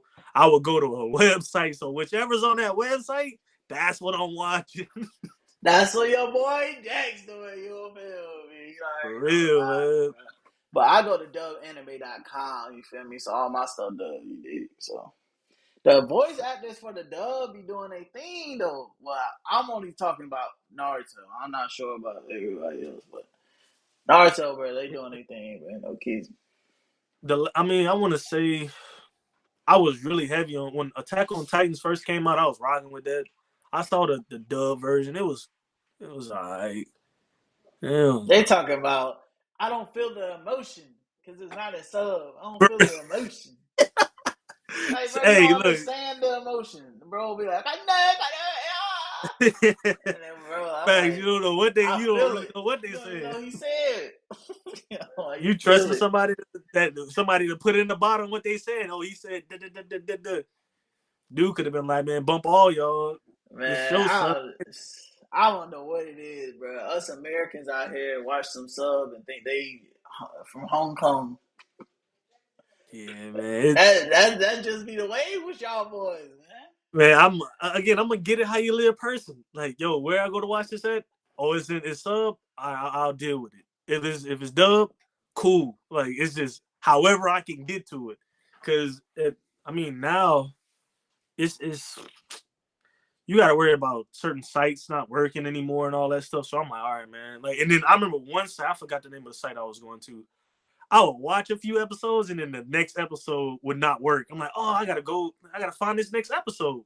That one Facts. episode would work, and I have to go to a different site to watch that. And it may be sub. I'm like, all right, I could watch one episode and sub and go back over and finish the rest of it. Yeah. I do something like that if I ain't had no choice. You did, but Yeah. I went into sub for a few episodes in. You know what I mean? Naruto. That just was not it on Crunchyroll because I had an Asian friend of mine talking about you watch it on dub. Ugh. And I'm like, come on, bro. It's not that serious. So we ended up watching the It ain't episode that. on sub. You feel me? I watched like 4 episodes in. I got tired of reading, bro. I'm sorry, I've been tired of reading.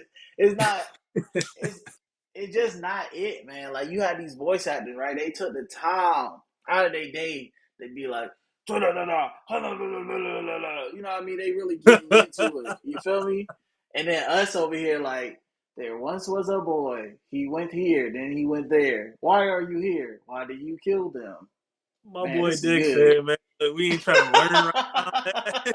We ain't trying to learn nothing Hey, right. bro. Like, come on, man. Like, it doesn't sound intense, bro. That's like you going to the movie theaters and somebody put the captions on and it's like muted and somebody just reading it. That's how y'all comprehending it, bro. You got Hey, a he went point. there. Spider Man. Hell. Hello, guys. I'm like, yo, You got a point. You gonna turn You the got a point. volume up? You do got a point. You look, I'm Hey, bro. if anybody watch this, you know what I'm saying? I'm on the edge of the fence here, man. Like I'm cool with y'all over here. I'm cool with y'all over there. That's that boy Dex. Sage is the one saying this. Sage dissing y'all. I'm cool with both sides. These boys I and your got you. boys. I got you. You feel me? Straight So it's up. like real talk. Like, what is like a few things you got out of experiencing the dreadlock journey as a whole? For sure, for sure. Like we talked about earlier, man, patience. Patience. I'm gonna keep it real with you. My patience was very thin before I had locks. I kid you not. Like I had no patience. Like if somebody would be like, "We'll see tomorrow," I'd be like, "Bro, tomorrow is a whole nother day away. We can figure it out right now." But the lock journey taught me that tomorrow, like you don't have your hair's not where you want to be at. It'll probably be there tomorrow, or it may be there next month or next year. And I always had a goal in mind for my locks, and I knew I had to wait to get to that point. Like it's still like I'll always think about a hairstyle that I want to try out, and I'm like, well, my hair is not long enough for that hairstyle, so I would just be like, I can't wait until my hair is long enough for XYZ hairstyle. And the hairstyle that I'm trying to get to now is it's this dude named Issa is just doing it. I think his name is Issa, Issa. He's been growing his locks since Okay. he's a rapper from Atlanta. He's been growing his locks since he was like 3, I believe. And Dang. he has these I don't know what they're called, but it's like a style. Like his locks are wrapped up like this, and at the bottom there's a noose, like a little noose at the bottom.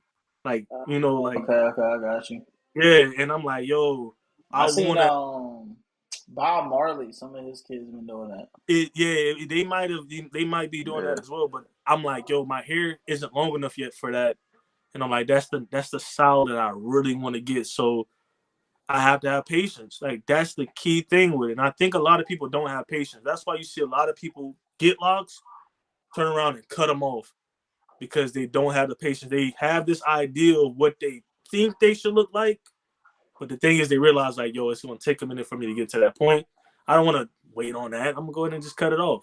So it taught me patience, and that carried over into my actual life where now somebody may be like next month. I'm not like, bro, we can do it this month. It's like, all right, it's next month then. So patience, number one.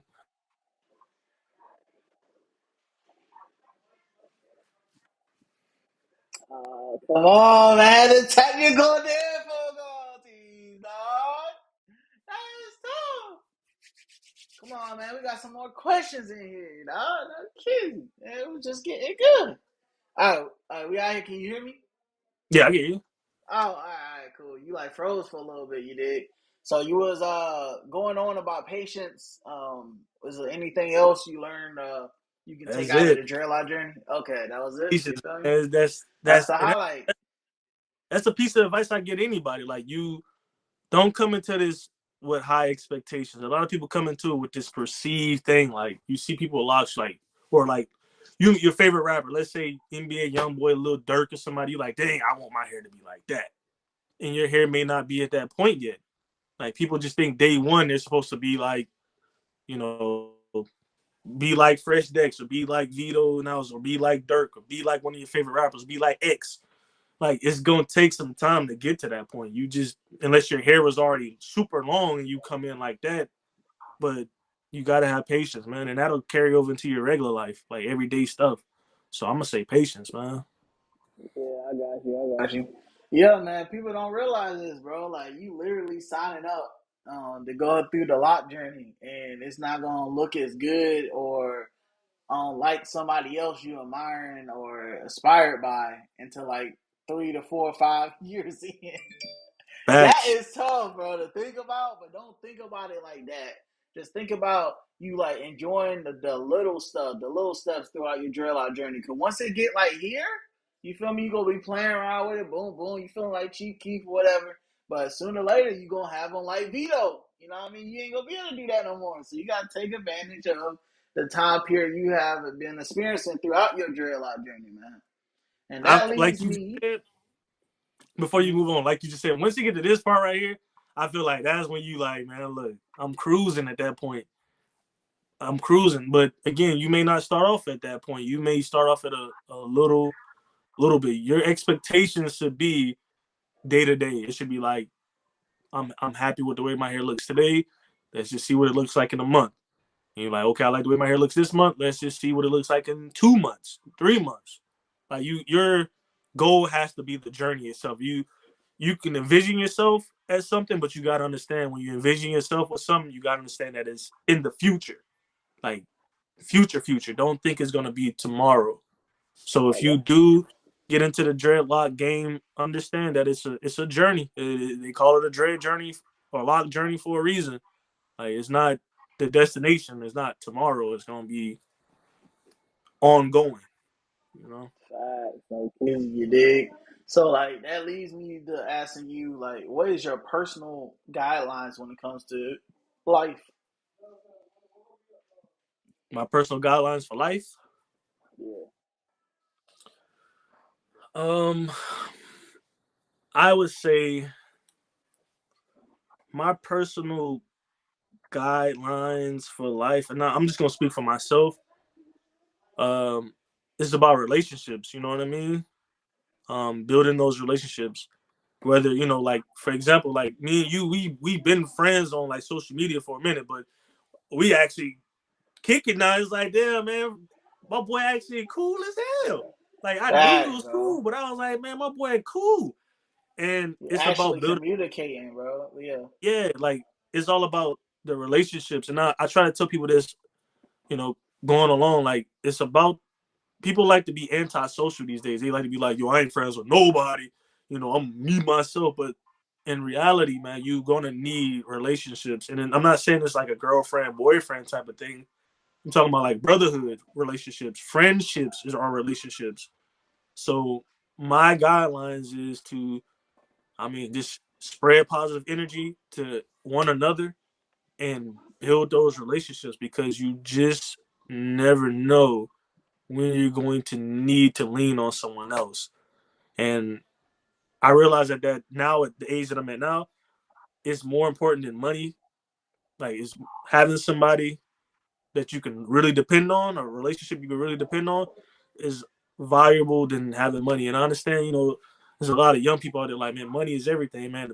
It's at some point of your life you're gonna realize money isn't everything. At some point. It may not be today for most people, but later on you're gonna realize like, yo, I rather would have had this than money. Whether it's like time with your family, you know what I mean? I would give any amount of money for, the chance to kick it with some of my homies that ain't here no more. So that's what's more important to me is like, yo, enjoying the people who are around you, those relationships, because at some point in time, you're not gonna be able to reach out to certain people, and that really touched your Facts. life. So that's my guideline is, you know, spread love, spread peace to one another, and build those relationships. And that sounds like some hippie stuff. Maybe the locks put me on that journey to be on some hippie dippy stuff. But if you really want to be embraceful of this dreadlock stuff, go listen to Bob Marley's interviews. Like I think people should listen to Bob Marley interviews a lot. He talks a lot about, you know, the journey itself outside of locks, just the journey of life. And he's the Yeah. most dread of them all. He is when you think about locks, you think about Bob Marley. Yeah. Facts. Hey, So especially that's if you it's thinking about straight freeform. So yeah. and to be real with you, if I was to go free for him, it would be because of him. Like it would really be because of him that I'd go free. And I thought about it in the beginning, but I was like, nah, I'm gonna just keep it the way it is. Yeah, fact. Because that's a commitment too within itself. You always got to Mm-hmm. love your locks, you know. Even though they're gonna look different than yours, because they'll look at yours and be like, "Oh, they look traditional," like a lot of other people be having it. But mine's it has like 5, 6 congos here. This going on here. I got one little wick here, and then this has more characteristics than yours. And that'll be their criticism towards you. You feel me? But let's say it's in reverse and that person wants them they locks a little more like you, and they start not loving their locks anymore. Now they gonna cut it off. So Facts, comes that too. facts. That's real. You have to be if you're gonna go free form, you got to be really sure of what you're doing for sure. Falling for the trends, guys. I know a lot of rappers out Yeah, here got yeah. freeform locks, quote unquote. We talking about truly freeform locks. It's a big difference. You really have to be committed to that. You have to be committed to that. And maybe I wasn't at that stage of life where I was so committed to it, but maybe at some point, I always said at some point I made free form, but you really got to be sure of yourself if you're gonna go that route. And for those who want to go that route, I understand why, but just make sure that's something that you're willing to commit to, because that's a commitment. I mean, having locks in general is a commitment, but I think that's a real commitment because locks like yours, locks like mine, people will accept those. When let's say for example, you want to put on a suit, you could put a suit on. You could do your hair, you could retwist your hair, put a suit on. You can go. I could retwist my hair, put a suit on, and go. But when you freeform, people look at that as kind of like unkept in a way. So you have to be self sure of yourself because people look at freeform and they judge it. They judge what they don't understand. That's just in general. But just be Yep. sure you're gonna go that route. Yeah, it's facts. 'Cause look at anime, anime, whatever his name is, something like that. Mm-hmm. Yeah, he had the crazy freeform sticking up, similar to like Weekend or somebody. And he Mm-hmm. ended up, going to a loctician. They ripped the locks apart. Now he got him looking traditional now. He might Yep, I have did saw. that for a reason, bro. I saw that, man. I mean, you gotta. I mean, the only person I could say now, well, Jay Z, but Jay Z a billionaire. You know what I mean? He could. His name carries weight, and then J Cole, same thing. He's a millionaire. He owns You, companies, so it kind of defeats the purpose. So yeah. So it's one of those things where it's like if you're gonna go that route, I think it's cool. I really think anybody who goes freeform, I applaud them. But just be sure of yourself if you're gonna go that route. To anybody watching this, you're gonna go that route. Be sure about it. Be sure because you'll end up just cutting them in the end if you're not. And one more thing before we move on, make sure, guys, to take advantage of your time because it's not always in your favor. That's all I have to say about that. Yeah, Acts. yeah, feel me. So, like, what does dreadlocks mean to you personally? Um, Community. I'm gonna just use the word community, man. Like when you see somebody else with locks, you see somebody else with locks, you be like, I see you, I see you. Yeah, And the hell, same thing with when I see a woman with locks, I be like, I see you, I see you, I see you. So what it means to me is a sense of community. A lot of people, you know this. A lot of people ask you questions, and we feel the need to give as much information as possible because you've been in the game before. You've seen the ups and downs. You had a set, you got rid of a set because of an issue. Now you could tell someone else like, hey, this is what you could look out for in your set, so you don't have to go through none of the bull mess I went through. So exactly. that builds a rapport with people. You become close to certain people you probably never met because they're asking you so many questions. Like it's been a few cats who hit me up in the DMs and hey, yo, how do I go about doing this? And I always respond, like, let them know, like, I'm here for you. Yeah, I'm gonna say it's community. If I have to use a word, I'm gonna say it's just a community because I feel like, and I said this in one of my videos in the past, people, some people like to disregard the people who have like cuts like me and you. They'll look at us like, oh, you're not really a part of the dread journey because you cut your hair on the side. I'm like, yo, that don't make no sense. I still have locks. Like it yeah, makes no sense. fact. So, and the thing is, I had to break it down to one dude. I was like, so you're judging me because I don't have a full set, but if you go to Africa or in these places where dreadlocks originated, there's people with sides cut off too. So you're telling me that they're not a part of that? That's not that's the origination of it. That's not a part of it. And the way I look at it is like, man, look, that's your family. Like like that's like your cousin. You know what I mean? Like, yeah, you got a full set. That's your cousin over there. Like this person got a mohawk. That's your cousin over there. Y'all all are still a part of this big family. You shouldn't be like, well, you know what I'm saying? This cousin light skin and this cousin dark skin. We gonna rock with the dark skin cousins. Like, nah, that's still your blood over there. And that's kind of how I look at having locks. Is like, yo, you shouldn't segregate and be like, well, this person got a drop fade or a mohawk or a high top. He ain't really a part of it because he ain't got a Yeah, full set. You gotta embrace everybody. yeah. So that is the community, man. The Yeah, community. I feel that, man. It's facts, bro. No kidding. Like some people, they look at the way of the dreadlocks and everything, and they have an even deeper meaning than the community. They look at it as like spiritual or like religious based, and they True. grew it for those type of reasons, or maybe even references from the Bible. Because people back then, you know what I mean, they had to get some locks because they wasn't combing their hair. You feel me? They wasn't getting no fresh cuts, none of that. So they always referred to locks of hair, your mane, everything. All that stuff is relating to truly freeform locks, accidentally anyway. So True. everybody named Mama had locks, so you shouldn't judge someone that's Caucasian or a different skin color other than African Americans that have locks. If they look weird with locks, that's your opinion. You know what I mean? Welcome to having your own opinion, but in reality, they was rocking some locks too. So like it or not, it is what it is. Facts. You feel I me? agree. You know, So it's just a crazy thing because people just like to try to like some people will use the whole how locks are supposed to be, and I'm like, yo, Like, why is that a thing? Like, you should just I'm on this journey. Like, it doesn't matter how you are perceiving it versus how someone else is perceiving it. Like, Yeah, me facts. personally, I don't think that having a full head or half a head is any different from one another. But some people do. Some people judge you off that. I got you. Still a fair. So, will you consider yourself as a religious man? Um, I wouldn't say religious, but I would. How should I put this? I grew up under like my great grandfather. I grew up underneath him. He was a pastor. I am a person who I would say I walk different paradigms. So I take all the good from each religion and I apply it to my life. So there's some things that I don't agree with certain religions, and then there's certain things that I do definitely agree with. So what I do is I'll say, you know what, I'll take this and apply it.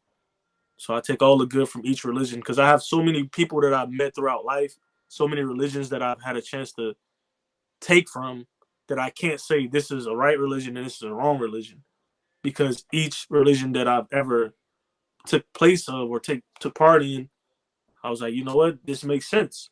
And you know what, this makes sense. So why aren't you guys cool with each other? I'm not really for the division, and I feel like a lot of religions divide each other. Like, yo, you can't rock with this religion over here. You can't rock with this religion over here because you over here. But that's just my personal opinion. I just take all the good from each religion and just apply it to my life because each religion has good and it has some things that you probably don't agree with. But I wouldn't say I'm like super religious. Um, but here and there, I would say I just take the good from each religion.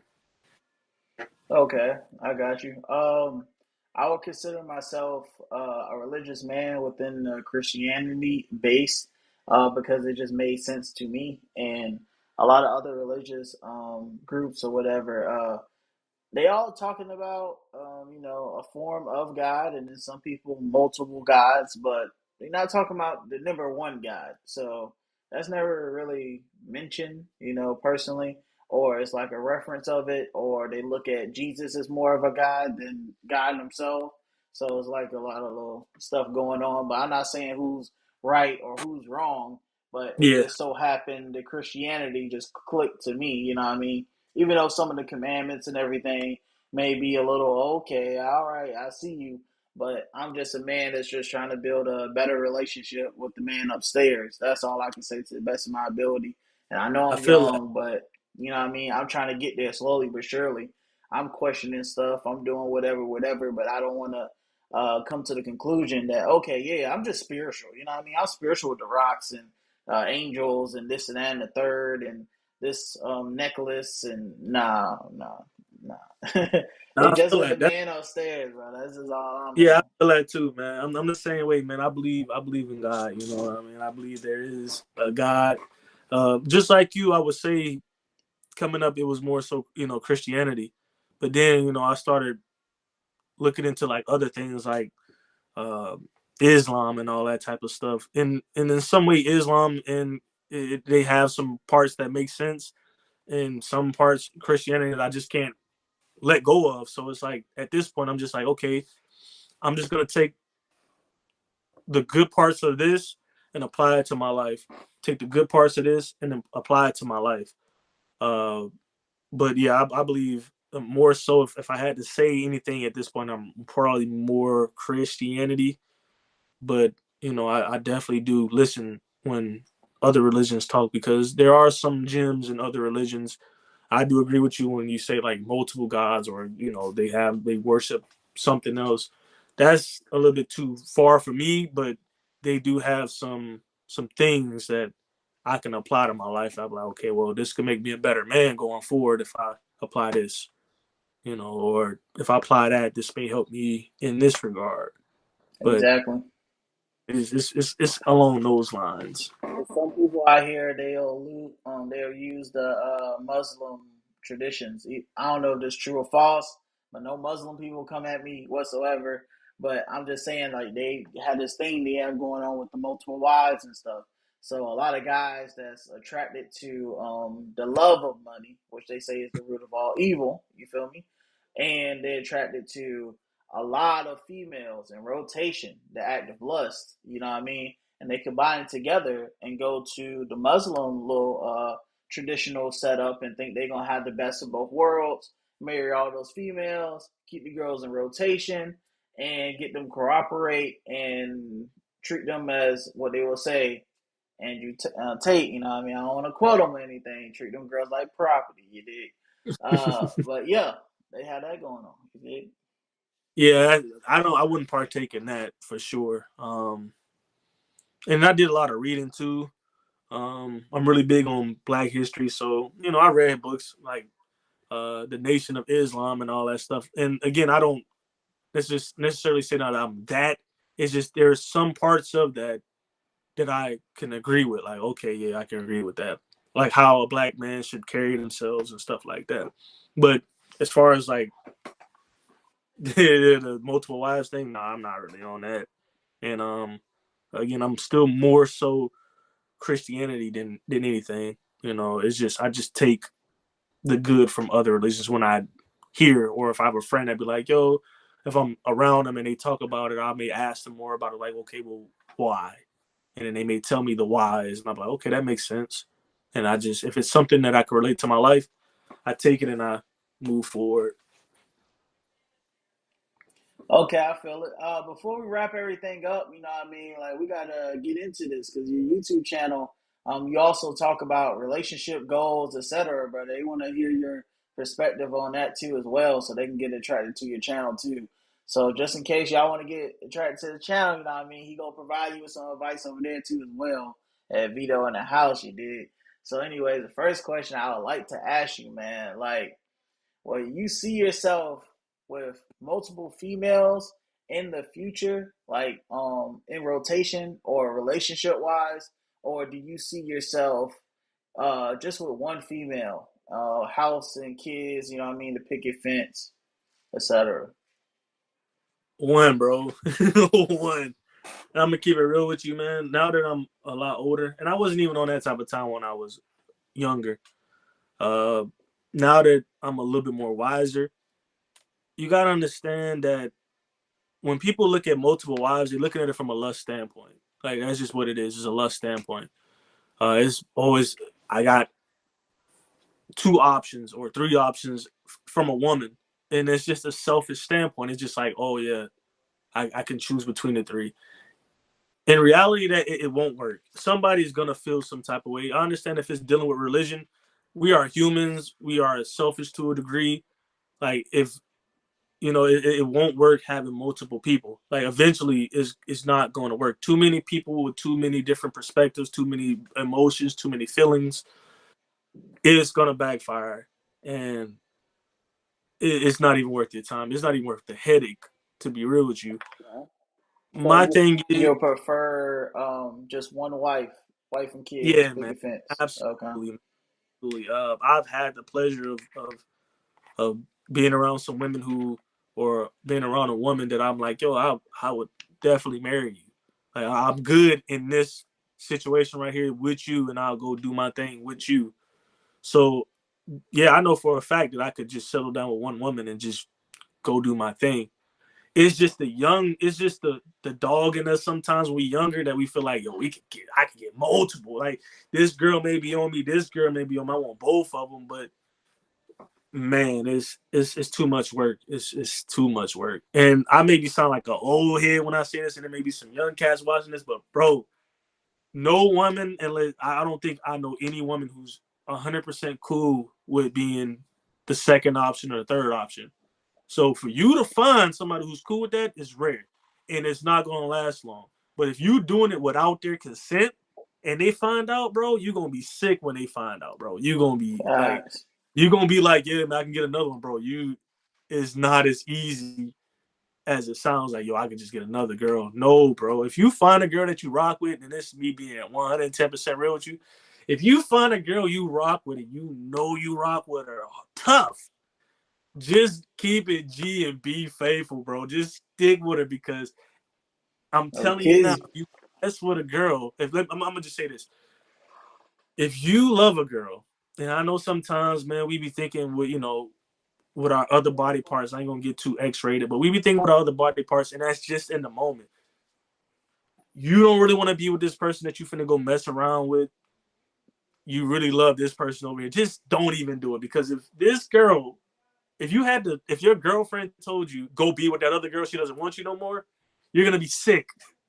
Especially if you love that girl, you're gonna Facts. be sick. That's Just crazy. focus on the person in front of you. I don't care how bored or how. And me and my homies always say this. Yeah, man. Men, we are attracted to new possibilities. Like, when you see a fine girl in the mall, you be like, dang, I wonder what that's like. But in reality, bro, it may not even be worth your time. Yes, it look good, but it may not even be worth your time. Like, if you got a girl, bro, and you happy where you at, stay put, bro. Just stay put. Like, one person will be just enough for you. I promise you. And I know you might be like, this dude tripping, but I'm telling you, you may not understand it now, but when a couple years from now, you're gonna look back and be like, dang, that one girl that you really was rocking with, that you probably messed up with, you're gonna be like, dang, that's the one that got away. And when she gone, she gone. You know what I Facts. mean? When a girl decides she really done with you, like she really, really done with you, like kiss it goodbye, my boy. That's So just crazy. It's one it's a little how do I say it? You feel me? A little, I guess, a slogan at this point in time. Keep it PG rated, of course. You know what I mean? They say, "What's better than old box, new box?" Listen, do facts not listen to no boys whatsoever, bro. Cause that for old it. box can save your life. You did. That new box Facts. might be there temporarily. That's all I gotta say, man. So Now that's if you going real. by that knowledge, bro, you done. You done. For real. Was the slogan my homeboy uses, it feels good when it's new. That's what he said. It just feels good when it's new. But that is not, and me and him, he married now, and he a Kappa, they be all over the place, man. Them fraternity boys. And we talk about this a lot, like, bro, it's not worth it, bro. It's not worth it. If you got a girl and like it's good, no matter how, just imagine your girl not being your girl no more. Imagine her with someone else. Can you live with that? And most people will tell you no. Like, can you imagine your girl laid up with another man? The girl that you got now, can you imagine her with someone else doing the things y'all doing now? You're gonna probably not want to think about that. And if that's the case, bro, that means you do not want to lose her. Do not step out, bro. I understand all this polygamy stuff, bro. I get it. The reason why people want to be polygamy is not the reason why you should be polygamy, and this is something that someone told me. Polygamy, when people do polygamy relationship, it's supposed to be like a village thing. Like, the village, like, this person makes this much money, this person makes this much money, we put it together and we live to this point. People Facts. nowadays, polygamy, it's, oh, this is new, this is new, this is new, sexual encounter, sexual encounter, sexual encounter. And I don't that doesn't last long, bro. And to all my young Nah. homies out there watching this, all my young homies watching this, as men, we like a woman who thick, you know what I'm saying? But it only catches your mind for so long, bro. Like, I can't Facts. tell you women that I've dated in the past who were just thick, and then after a while I'm like, bro, this ain't it. This ain't it. Exactly, man. And like, bro, like all I gotta say is, bro, stop chasing after these girls out here looking like, you know what I mean, Kim Kardashian, because they belong to the streets in the first place. You know what I mean? That's all I gotta say. You did. It's tough, bro. It's tough. They just running for the bag. So that's all they want you for is that. So you know what I mean. You get that IG model, you pretty much wasting your time, have your fun. You know what I mean? Just it's a wrap.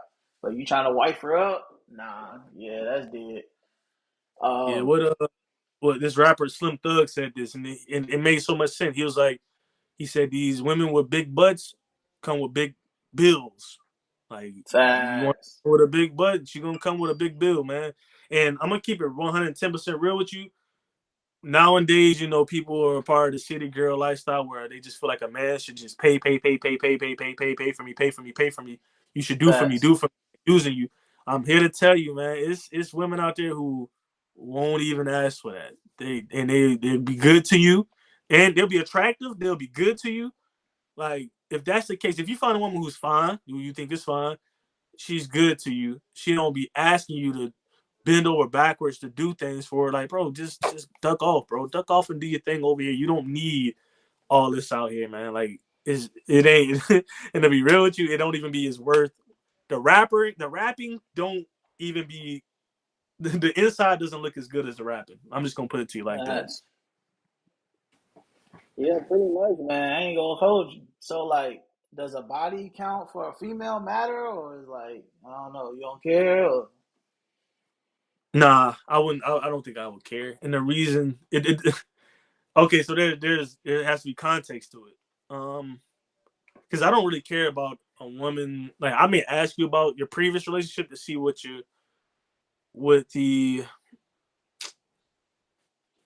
the dynamic was between y'all two. I may ask about that, but I don't really ask like how many, because what number would you say that?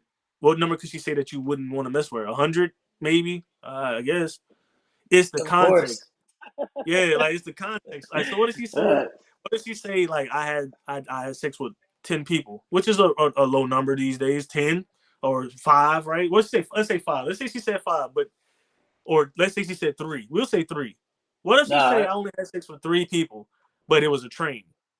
Do you not talk to her still? You probably gonna still be like, nah, I can't rock with you. But she only messed with 3 people though.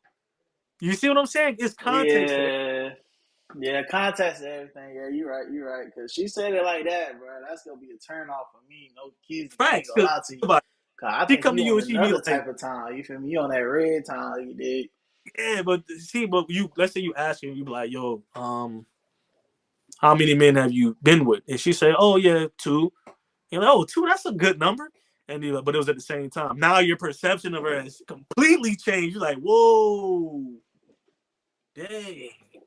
Facts, Whoa. bro. Facts. But No you know, kidding. I, here's the I thing look that at I it realized like this, man. I look at it like this. You did. All right, so a cat got 9 lives. You know what I mean? Once that cat hit 10, the cat done dead. You feel me? but you You know wanna what know I mean? something? So that's all You I wanna know gotta something that I say about that. realized? This is what I realized though. Women love hard. So a woman may try to like a woman may meet a guy today and she may fall in love with him and she may think like, yo, this is the man I'm supposed to be with, and he may leave her. That's one body. She may meet another guy and this dude may talk her up and be like, I want to be with you. She thinks that she's gonna be with this dude. He breaks up with her. That's 2 bodies.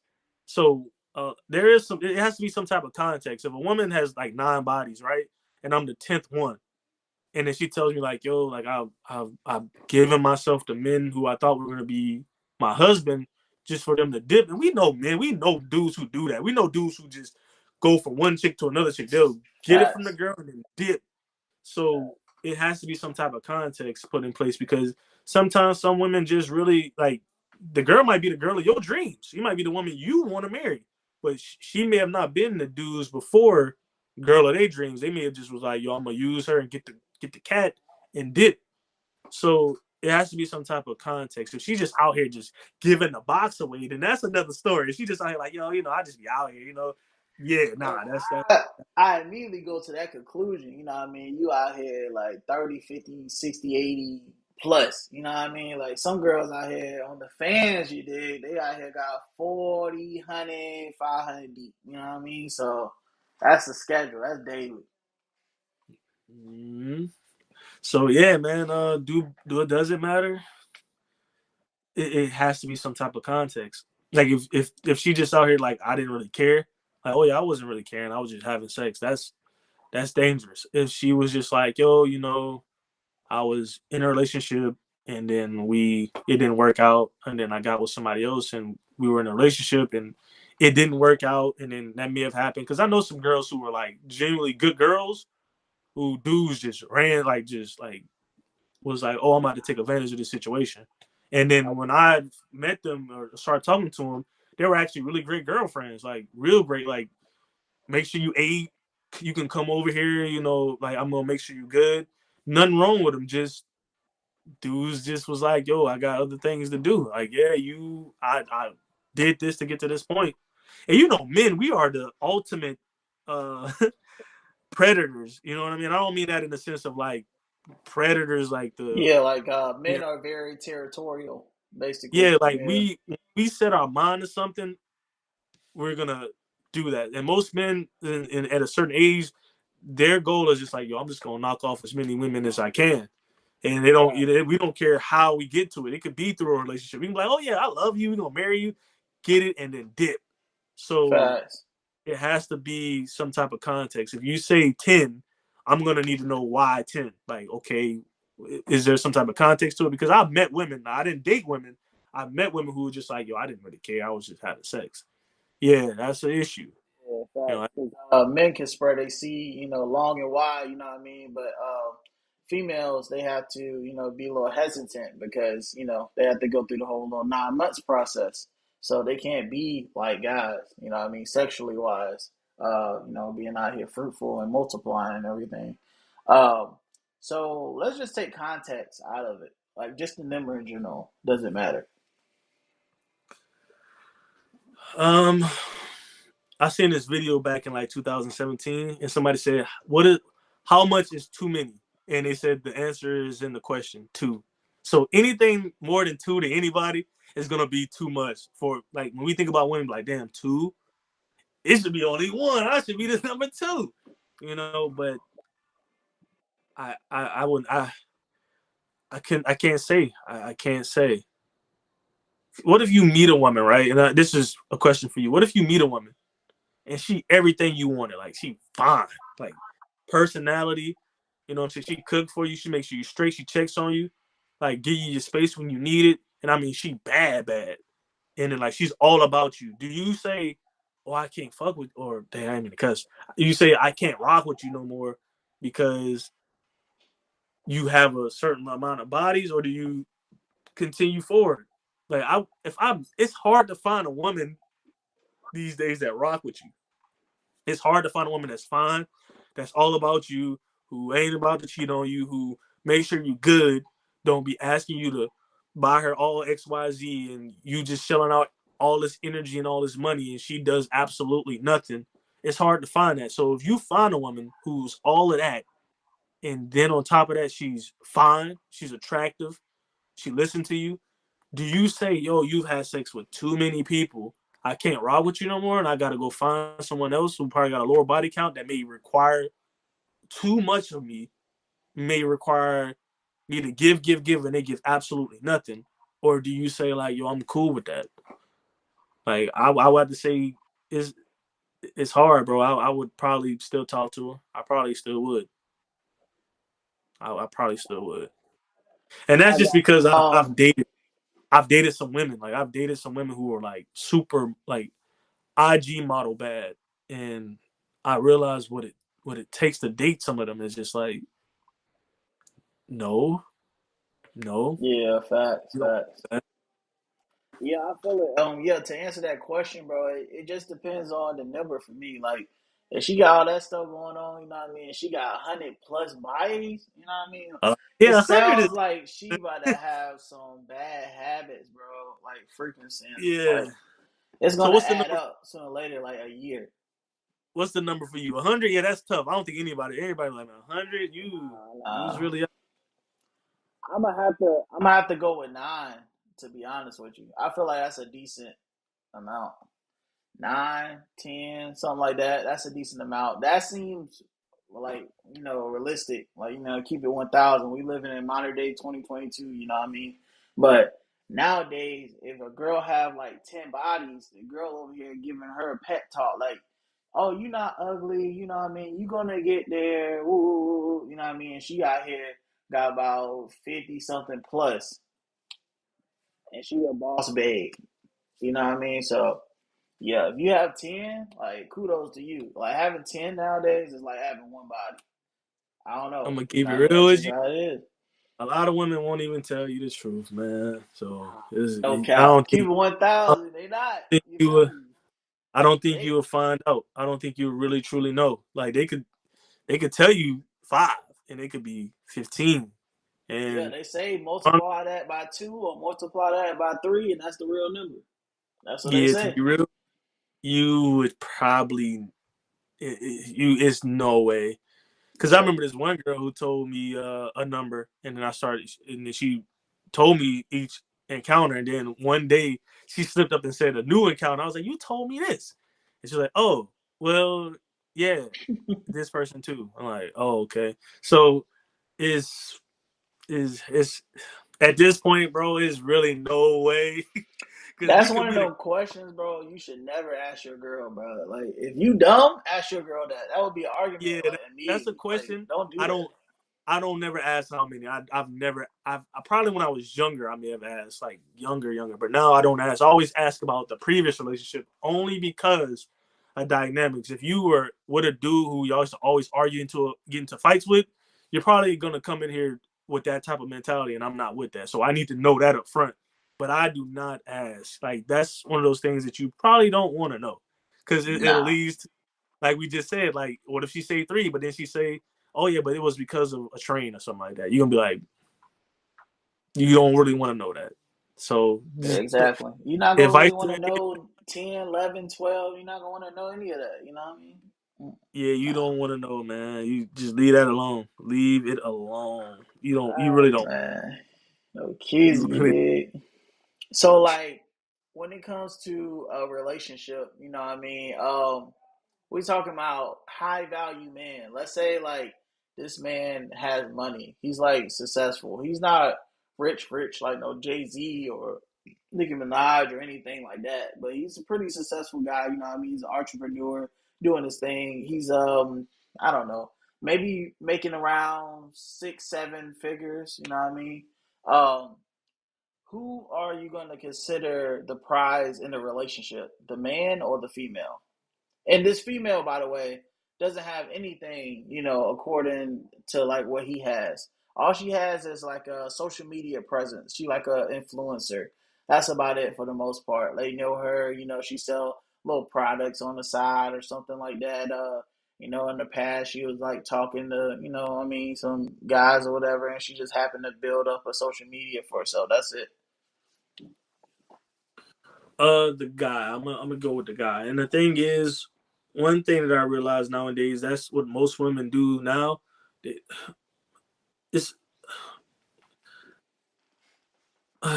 so one girl I was talking to, I want to say one of my exes, we had this conversation where I asked her, I was like, she said that she doesn't like the question, what do you bring to the table? What does a woman bring to the table?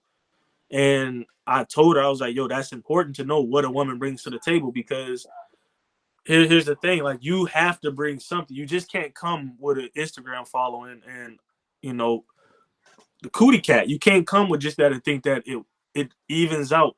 There's a lot of women outside who have that, bro. Like it's a lot of Facts. women who has that.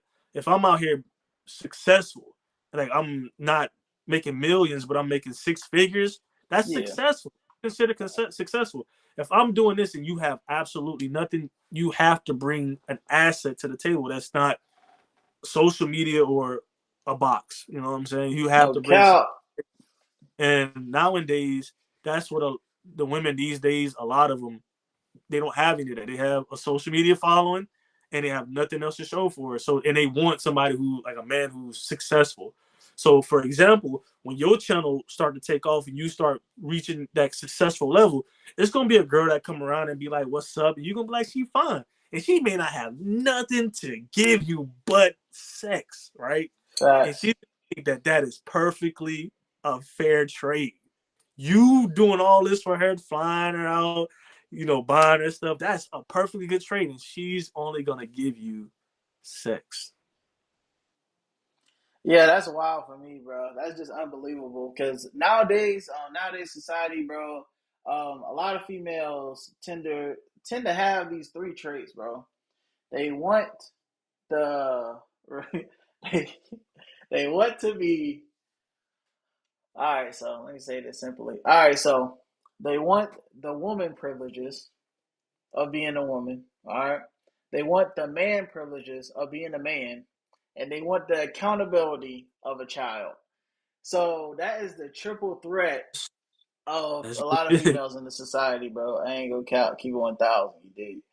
So a lot of these females that say, you know what I mean, what you gonna bring to the table? People ask in interviews, etc. They're like, yo, I'm gonna bring myself to the table. Or and he's like, what? And he's like, do you cook or do you clean? I don't do anything. I'm like, what? Bro, And it's you are a important. liability. You're a Facts, liability. bro. Like It's you, important to know what you're gonna bring to the table as a female because at the end of the day, man, this man is going out his way to sacrifice a lot of stuff for you. You know what I mean? He go out and make sacrifices. You're not even sure what's going on, but he's making sure it's food on the table, the bills are being paid, and he's providing you with the security you need to make sure you get through the day, bro. Like all you doing is just sitting around. You know what I mean? You gotta cook, clean, you gotta do something. You can't just bring the box to the table, bro. That's not gonna be, it's, satisfying. I can pay for that. Like, you don't even have to pay for it. It can be free. It's a woman out there right now who will talk to you for none of that. And that's the thing. Like when you ask a woman what she brings to the table, she say herself, like it's not really much that she brings to the table that you probably don't already do yourself. So they're gonna be like, women want traditional men, but don't want to be traditional women. That's just the way facts, to put it. facts, Like they want you to be the traditional. Like they're quick to say like, oh yeah, my granddad used to do this, and that. But your grandmother was also a traditional woman. She wasn't an IG woman. She wasn't out here saying like she don't have to do anything. Like you're having unrealistic expectations. Now, let's say for example you don't make as much as me. That's fine. You know what I mean? But what other assets can you bring? Like if I'm doing my entrepreneur stuff, can you be a secretary? That's an asset. If you come in and say, yo, like I'll do all the dirty work for you to be an entrepreneur, that's an asset. Oh, I'll be your assistant. I'll make sure that if you need your hoodies, I'll bulk order the hoodies. I'll set up the meeting so you get that's an asset. No one says that. No one says things of that nature. They just like, I'm here. I'm just here. facts. I'm doing the That's it. IG. When you go out of town, I'm gonna take photos, and when I take my photos, I'm gonna make it so I'm like looking like I'm on vacation by myself, but really, my dude over there, he paid for it. Like I don't got time for that, man. Like it's a lot of that Yep. going on. So it goes back to what I said. If you find yourself a good girl, stick with her, bro. Like Facts. You'll be all that straight, polygamy man. stuff is expensive, expensive. Dollar sign, dollar sign, dollar sign. No kizzy. And I didn't mean to say pay for the box. You know what I mean? It might be some of them people out there, but it's always available out there. That's what I'm Yeah, saying. So I if know what she you mean. don't get right, you know what I mean? It's always another thing out there. You feel me? So at the end of the day, a lot of these females think, all right, let me ask you, you think it's cool for a female to smash on the first night or no? I mean, I I honestly can't say. I'm not going to judge a woman if she does because I realize that sometimes some women just feel you. And have I ever had? Have I ever smashed a woman on the first night before? Yeah, but I ended up being in a relationship with a girl too, and we knew each other beforehand, but we didn't. Our official date is when it happened. So I can't really say. And what she said was, and I ain't gonna lie, I felt kind of bad, but she broke it down to me. She was like, "Bro, I'm a grown woman. I know exactly what I want. I like this don't happen all the time." And she was like, "You shouldn't even expect it to happen again." But she was like, "I knew, and I made the decision. That's what I wanted to do. Like I knew I'm a grown woman, and I knew this is what I wanted from you." And we wound up being in a relationship after that. Like it was actually a good relationship. So I can't really judge that. At first, I used to be like, "Yeah, that first night stuff kind of weird." But actually, when it happened to me, and it became something great, like it became a good relationship, I was like, well, can I really judge that now? I don't know. I can't say. Like like somebody said this dude named King Carter said this. He was like, a girl can have sex with you on the first day and it could be a beautiful thing. And then you could wait months and it could be terrible. It could be just as bad as if you would have did it on the first night. Whatever the issue is that you could have been that had on the first night, let's say a STI or something like that. Let's say she has an STI. You could wait 3 months and still get that same STI. It's like so it Facts. really doesn't matter. Like you could wait, yeah, that's cool, but the issue is gonna still be there. Like what you just know each other a little bit more now. Like yeah, that's about it. Facts, But bro. Facts. Yeah, I gotta say this off rip, you did. You know what I mean? If a female out there, bro, you watching, you know what I mean? Listen up. This is how you gonna keep the man in the house, bro. Cause y'all over here like, bro, how can I keep a man and why is he gonna, do his thing and just leave? Why did he just leave right after? I'm gonna explain right now, you feel me? So anyways, you get with a guy, you messing with him, you figure out, what I mean, he good financially, everything. He taking out a little card, all that. You see what he working with. Y'all be observant, bro. Cause y'all better at observing stuff better than the guys out here. You know what I mean? That's one of y'all good traits and stuff. You feel me? So you end up messing with this guy, right? Y'all get to a room, whatever, boom, boom, smash season. You dig? So what that guy is expecting is for you to do something that the other girls he messed with didn't even think about doing. So that being like you get up, you know what I mean, you cook, clean, whatever you doing, he gonna be like, what in the like he wasn't expecting that whatsoever. You feel me? Like, okay, I feel what you doing. Like you trying to contribute towards my life somehow, you know what I mean? And then that can increase from, you know what I mean, from that point to what he does for a living and it just builds up from there. Why would I just get with a random chick if she doing all this stuff for me and all these other chicks is not doing it? All they want to do is just smash and be like, yo, take me out to another expensive dinner again. You I feel me? rock with So if you can provide value somehow, you can keep the guy. That's all I have to say. And if that guy ignores like all those signs, you feel me? Like he wasn't the right guy to begin with. Like he's clearly delusional. You feel me? So you got to get with a dude that's smart enough to realize all the traits that you providing him with to so he can have an easier lifestyle. Because at the end of the day, bro, like a lot of us guys require girls to not give us a headache. You feel me? So if you're not giving us a headache, you gonna keep the man, bro. That's all I'm saying. So to the guys that still want to step out from here and there, you just met the wrong type of guy, bro. That's all I have to say. Bro making too much money and he feel like he gonna need to step out just because. So that yeah, happens. don't meet those type of guys. That happens. My thing is, if you want me to listen to this, don't come in being a liability. That's the best thing I can say. Um, I would say do the opposite of what women are doing these days. Like, you want to know what flatters me is when I go, if I take a woman out, right? If I go out on a date with a woman and I Yeah. know, like, gentlemen or something like that, I'm gonna pay. Like, I'm all if I ask you out on a date, I expect to pay.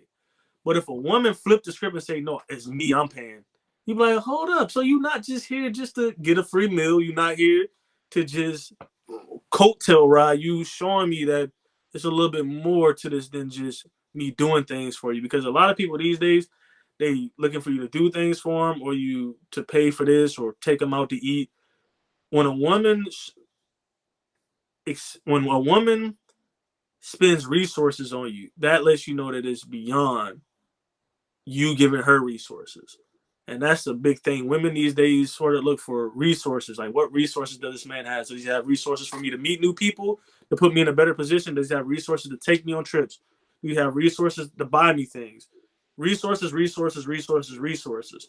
But when a woman spends her resources on you, that lets you know, like, oh, she not here to siphon my resources. She really rocking with me. And a lot Okay. of dudes look at when a woman spends resources, like, I'm gonna get these resources back from you eventually. You may not physically give me money for it, but I may get it back in the form of sex from you. And when I do get it back, I may not want to stay here with you because I don't feel like expending all these resources on you. Like, Okay. you gotta be Um, I'm about to different. stop you right there, bro. So are you saying that you'll be okay with a woman paying for your dinner or whatever going on? You feel me?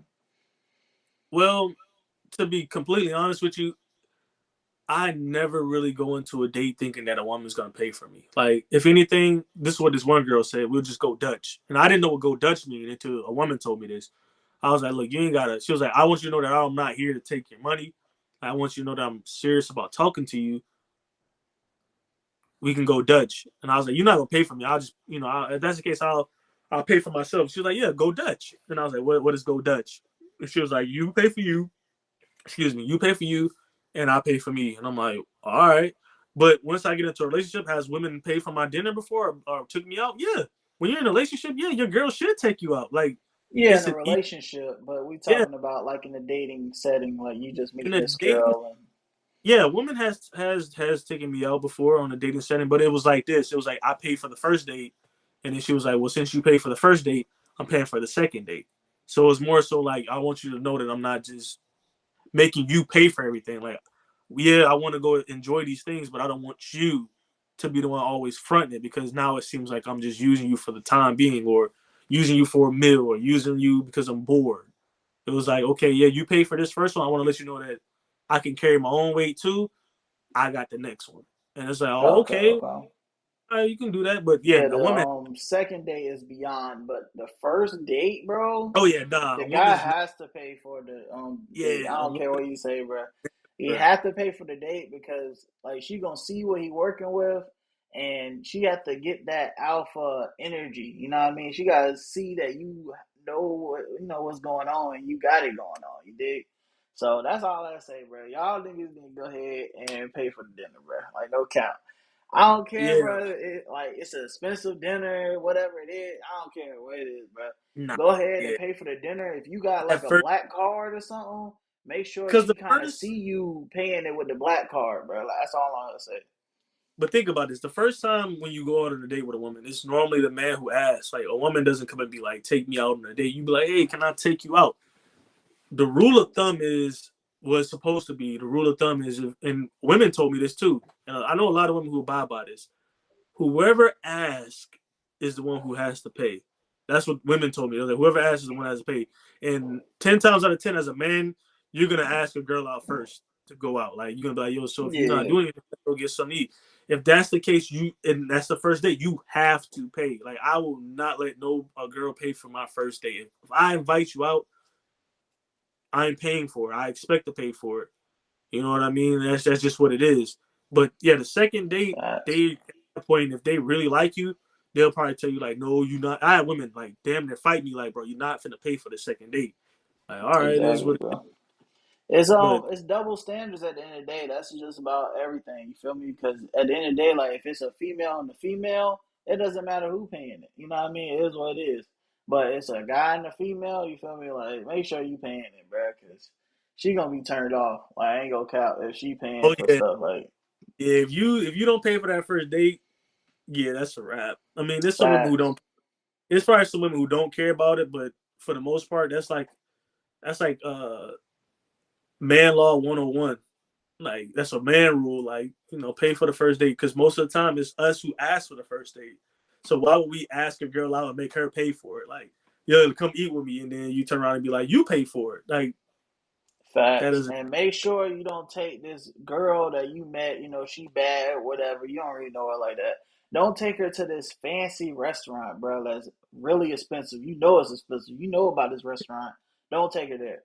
Take her to something mid. You feel me? Like, that's what you got to do for the first date. Something mid. And when I say something mid, I'm not talking about, well, you could do it to be spontaneous, like a little picnic or hot dog, on the side of the road, whatever. Hey, If you want to hey, do don't that, I sleep on wouldn't do that. picnics. Don't sleep on picnics. They women love them picnics, man. You Okay, because okay, okay.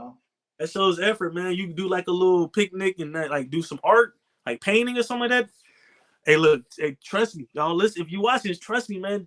Don't sleep on the picnic. That's women love that sweet. Oh, bring us some flowers. Bring the picnic.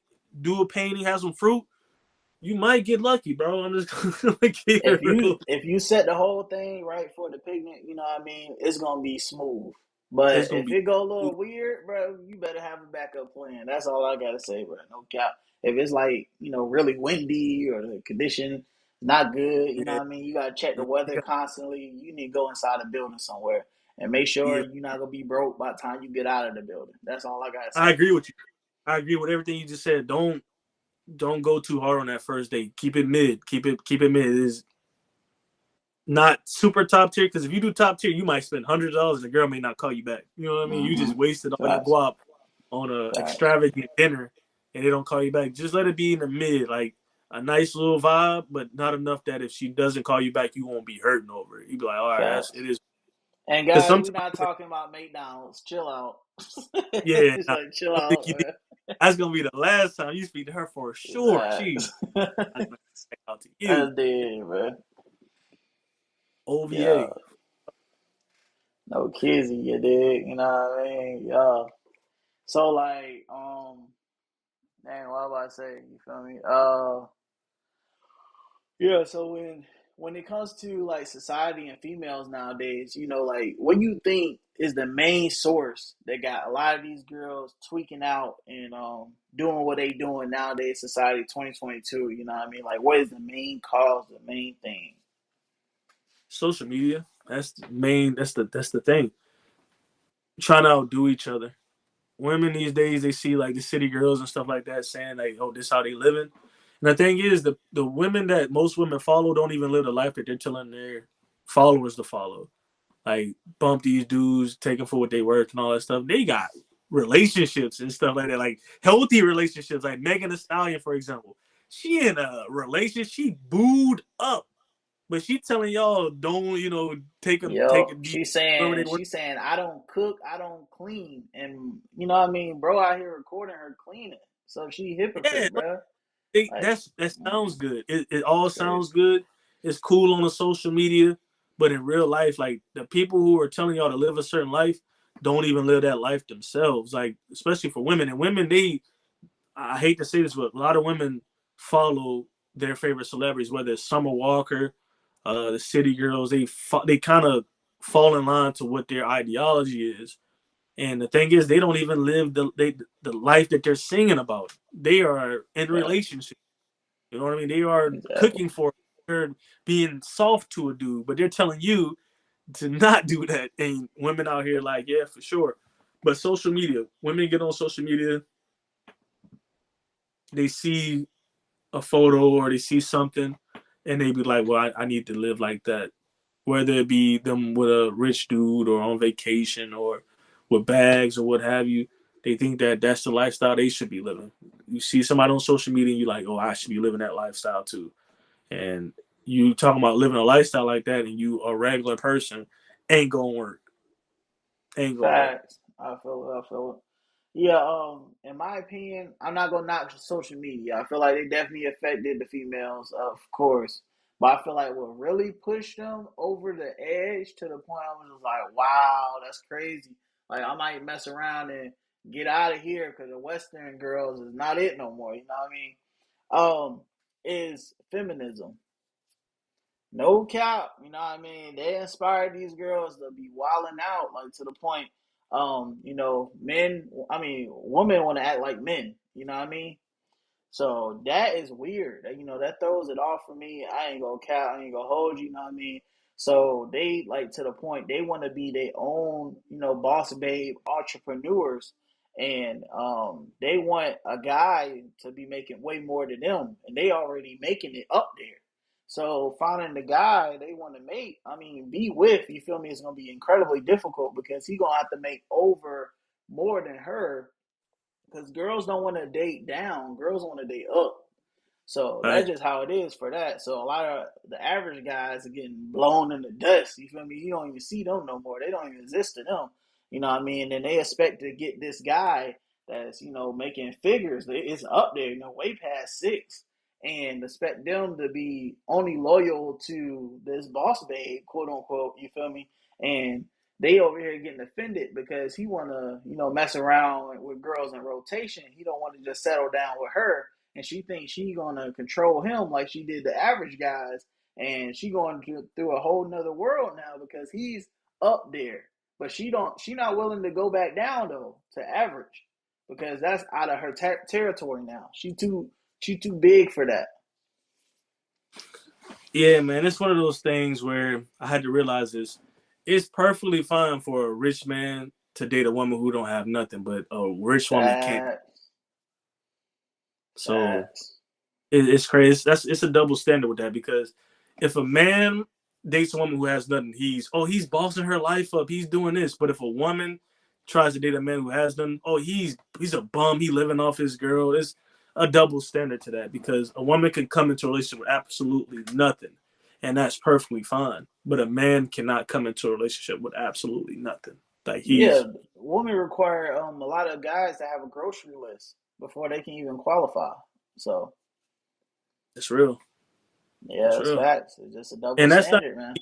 that's not even like on some woman hating type stuff because I love the women. I'm not even on cap, but it's just Yeah, yeah. I love the women too. You feel me? It yeah, just, they yeah. flaw the That's guys all the time. So I feel like I should, say something about yeah, it. absolutely. It's just if you do have women subscribers, I just want to let them know like yo, it's not on some bashful stuff. It's just reality. Like because somebody could look at us saying this stuff and be like, well, that's y'all just pandering, and it's not even that. It's just reality. Like I've seen this. I've seen this. And you go on the internet and see this. You can see this. You can go anywhere and see this. So I agree with you, man. Like a man has to be up here. He can't mess with a woman who's down here or he can mess with a woman down here where a woman can't mess with a man down here. Facts. That is pretty much ridiculous, man. Like, but I'm hoping our society straighten it up somehow. But it just seems like a lot of females out here getting more and more brainwashed at the end of the day because they feel like they liberated to the point. Body count doesn't matter to them, so they're gonna do the best of their ability to rise the body count over and over again, and they're gonna make sure they feel liberated somehow and I guess promote themselves. Like basically, they want to how they say it. It's like double standards. All right, so if a guy has a lot of bodies, he looked up as okay, yeah, he's the man. But if a female has a lot of bodies, she's looked up as I mean, don't mess with her, don't touch her. You dig? So they want to switch the roles around, but do it like a female would do it. But it's just not going to work like that. I'm sorry, that's just the double standards. Just like a lot of us guys out here, we can't get in the clubs for free. We can't meet Drake on the boat. I'm sorry, he's just double standards. That's real. You're absolutely right, man. Like, and that's the only way that we can put it is just a double standard. That's we live in a society now where double standards are at all time high. So that's why I always tell people like, yo, once you find your girl, man, just stick with your girl, bro. If you find a girl who's just doing her thing and she's good to you and you just like where you at, forget all that polygamy stuff, forget all that wanting something new, man. Just stay put, my boy. Just stay put. You're gonna be straight. Okay. Like where you living at now? Man, I'm in Florida, man, but I'm originally from Louisiana. Okay, you're in Florida. Okay, I got you. I'm in North Carolina. I mean North Carolina. You did. So, For have sure. you been? You said what? I said for sure, for sure. Yeah, facts. Facts. Have you been introduced to any of the pronoun people of that community? You know what I mean? How you feel about them? I ain't got no issue with them. I got a homegirl who's gay, and I got two homegirls. They date each other actually that are gay, and I have a couple of homeboys who I knew since we were like kids who ended up being gay. And to be honest with you, some of the coolest people I ever met in my life. I'm gonna keep it Yeah, 110%. that's more into what you're explaining now is more into the LGBT. That's more into the ABC like community. You know what I mean? But I Yeah, was talking about more. Have you heard of the pronoun people? like For they example, them yeah, them they. yeah. That I Uh, said, have you met those people yet? And how do you feel mm, about that? Yeah. no, I haven't met them. I haven't really met any. And to be honest with you, I'm at a stage in life where it's like do whatever makes you feel happy, bro. Like I can't say anything about that. Who am I to say how somebody's gonna live their life because that'll be like somebody telling me don't rock dreads or dreads is frowned upon or tattoos are frowned upon. Like somebody gonna have something to say about you regardless, and I'm not one to judge. I'll let the Lord judge you. I can't say if you're a good person or you're a bad person. It may be a pronoun person who's one of the best people in the world, and then somebody who don't go by pronouns is like Jeffrey Dahmer out here. So I really haven't ran into any of them, but all I Okay. can say, if that's what you want to do or go by, that's totally up to you. That's, I have no problem with anybody doing Uh, that. I got you. Yeah, if I go ahead and keep it 1,000, you feel me? I grew up. You know what I mean? I learned my ABCs, one, two, three, all that stuff. I learned my pronouns and everything, but it was not, amplified. Um, it was not promoted like it is now, which I consider very strange. It wasn't emphasis on make sure you know who Jimmy pronouns is. Make sure you know who this female pronouns is. So it threw me off once it 2020 or whatever up there hit. You know what I mean? Everybody want to put emphasis on their pronouns to the point they putting it in their bio. I was thinking like, okay, pronouns, that should be common sense, right? Oh, look at this girl, she looks attractive, that's a she. Oh, look at this guy, he's cool, he's a he. You know what I mean? Basic knowledge. That's what we learn in school, right? Cool. But now they want to put like emphasis on it, and that's what's throwing it off for me. And then to the point they making it not make sense because it's one person, and I'm listening to this one person explain one person activities, and they explaining this one person as they, and that's the pronoun they use for this one person. And I'm thinking like, okay, they. So who is she going with? No, she goes by they. I don't know. I can't make that make sense in my head. You feel me? Like, you know what I mean? It's just like you gotta move on and be like, oh, okay. You know Yeah, what I man. mean? I I think that sometimes where I work at, that I may come across people like that, but I don't even refer to them as anything. Like I don't refer to them as he, she, or nothing. I just kind of dance around it. Like if they be like, people like yes, ma'am, no, sir, things like that. I just be like, absolutely. I just try to dance around it. So because you can run across people who are like, yo, I'm a they, or I'm a he, or I'm a she. I just kind of broadly, respectfully try to go around it so you don't offend nobody because everybody's so easy to offend these days, and it could be a Facts. simple mistake. It could be a real simple mistake, like you just call somebody her, and they're like, "Well, no, I'm a they," or I'm a he," or something like that. It's Yeah, it's to the point now. It's getting, I don't know, in my opinion, a little ridiculous to the point they need a list and they promoting it in schools and stuff.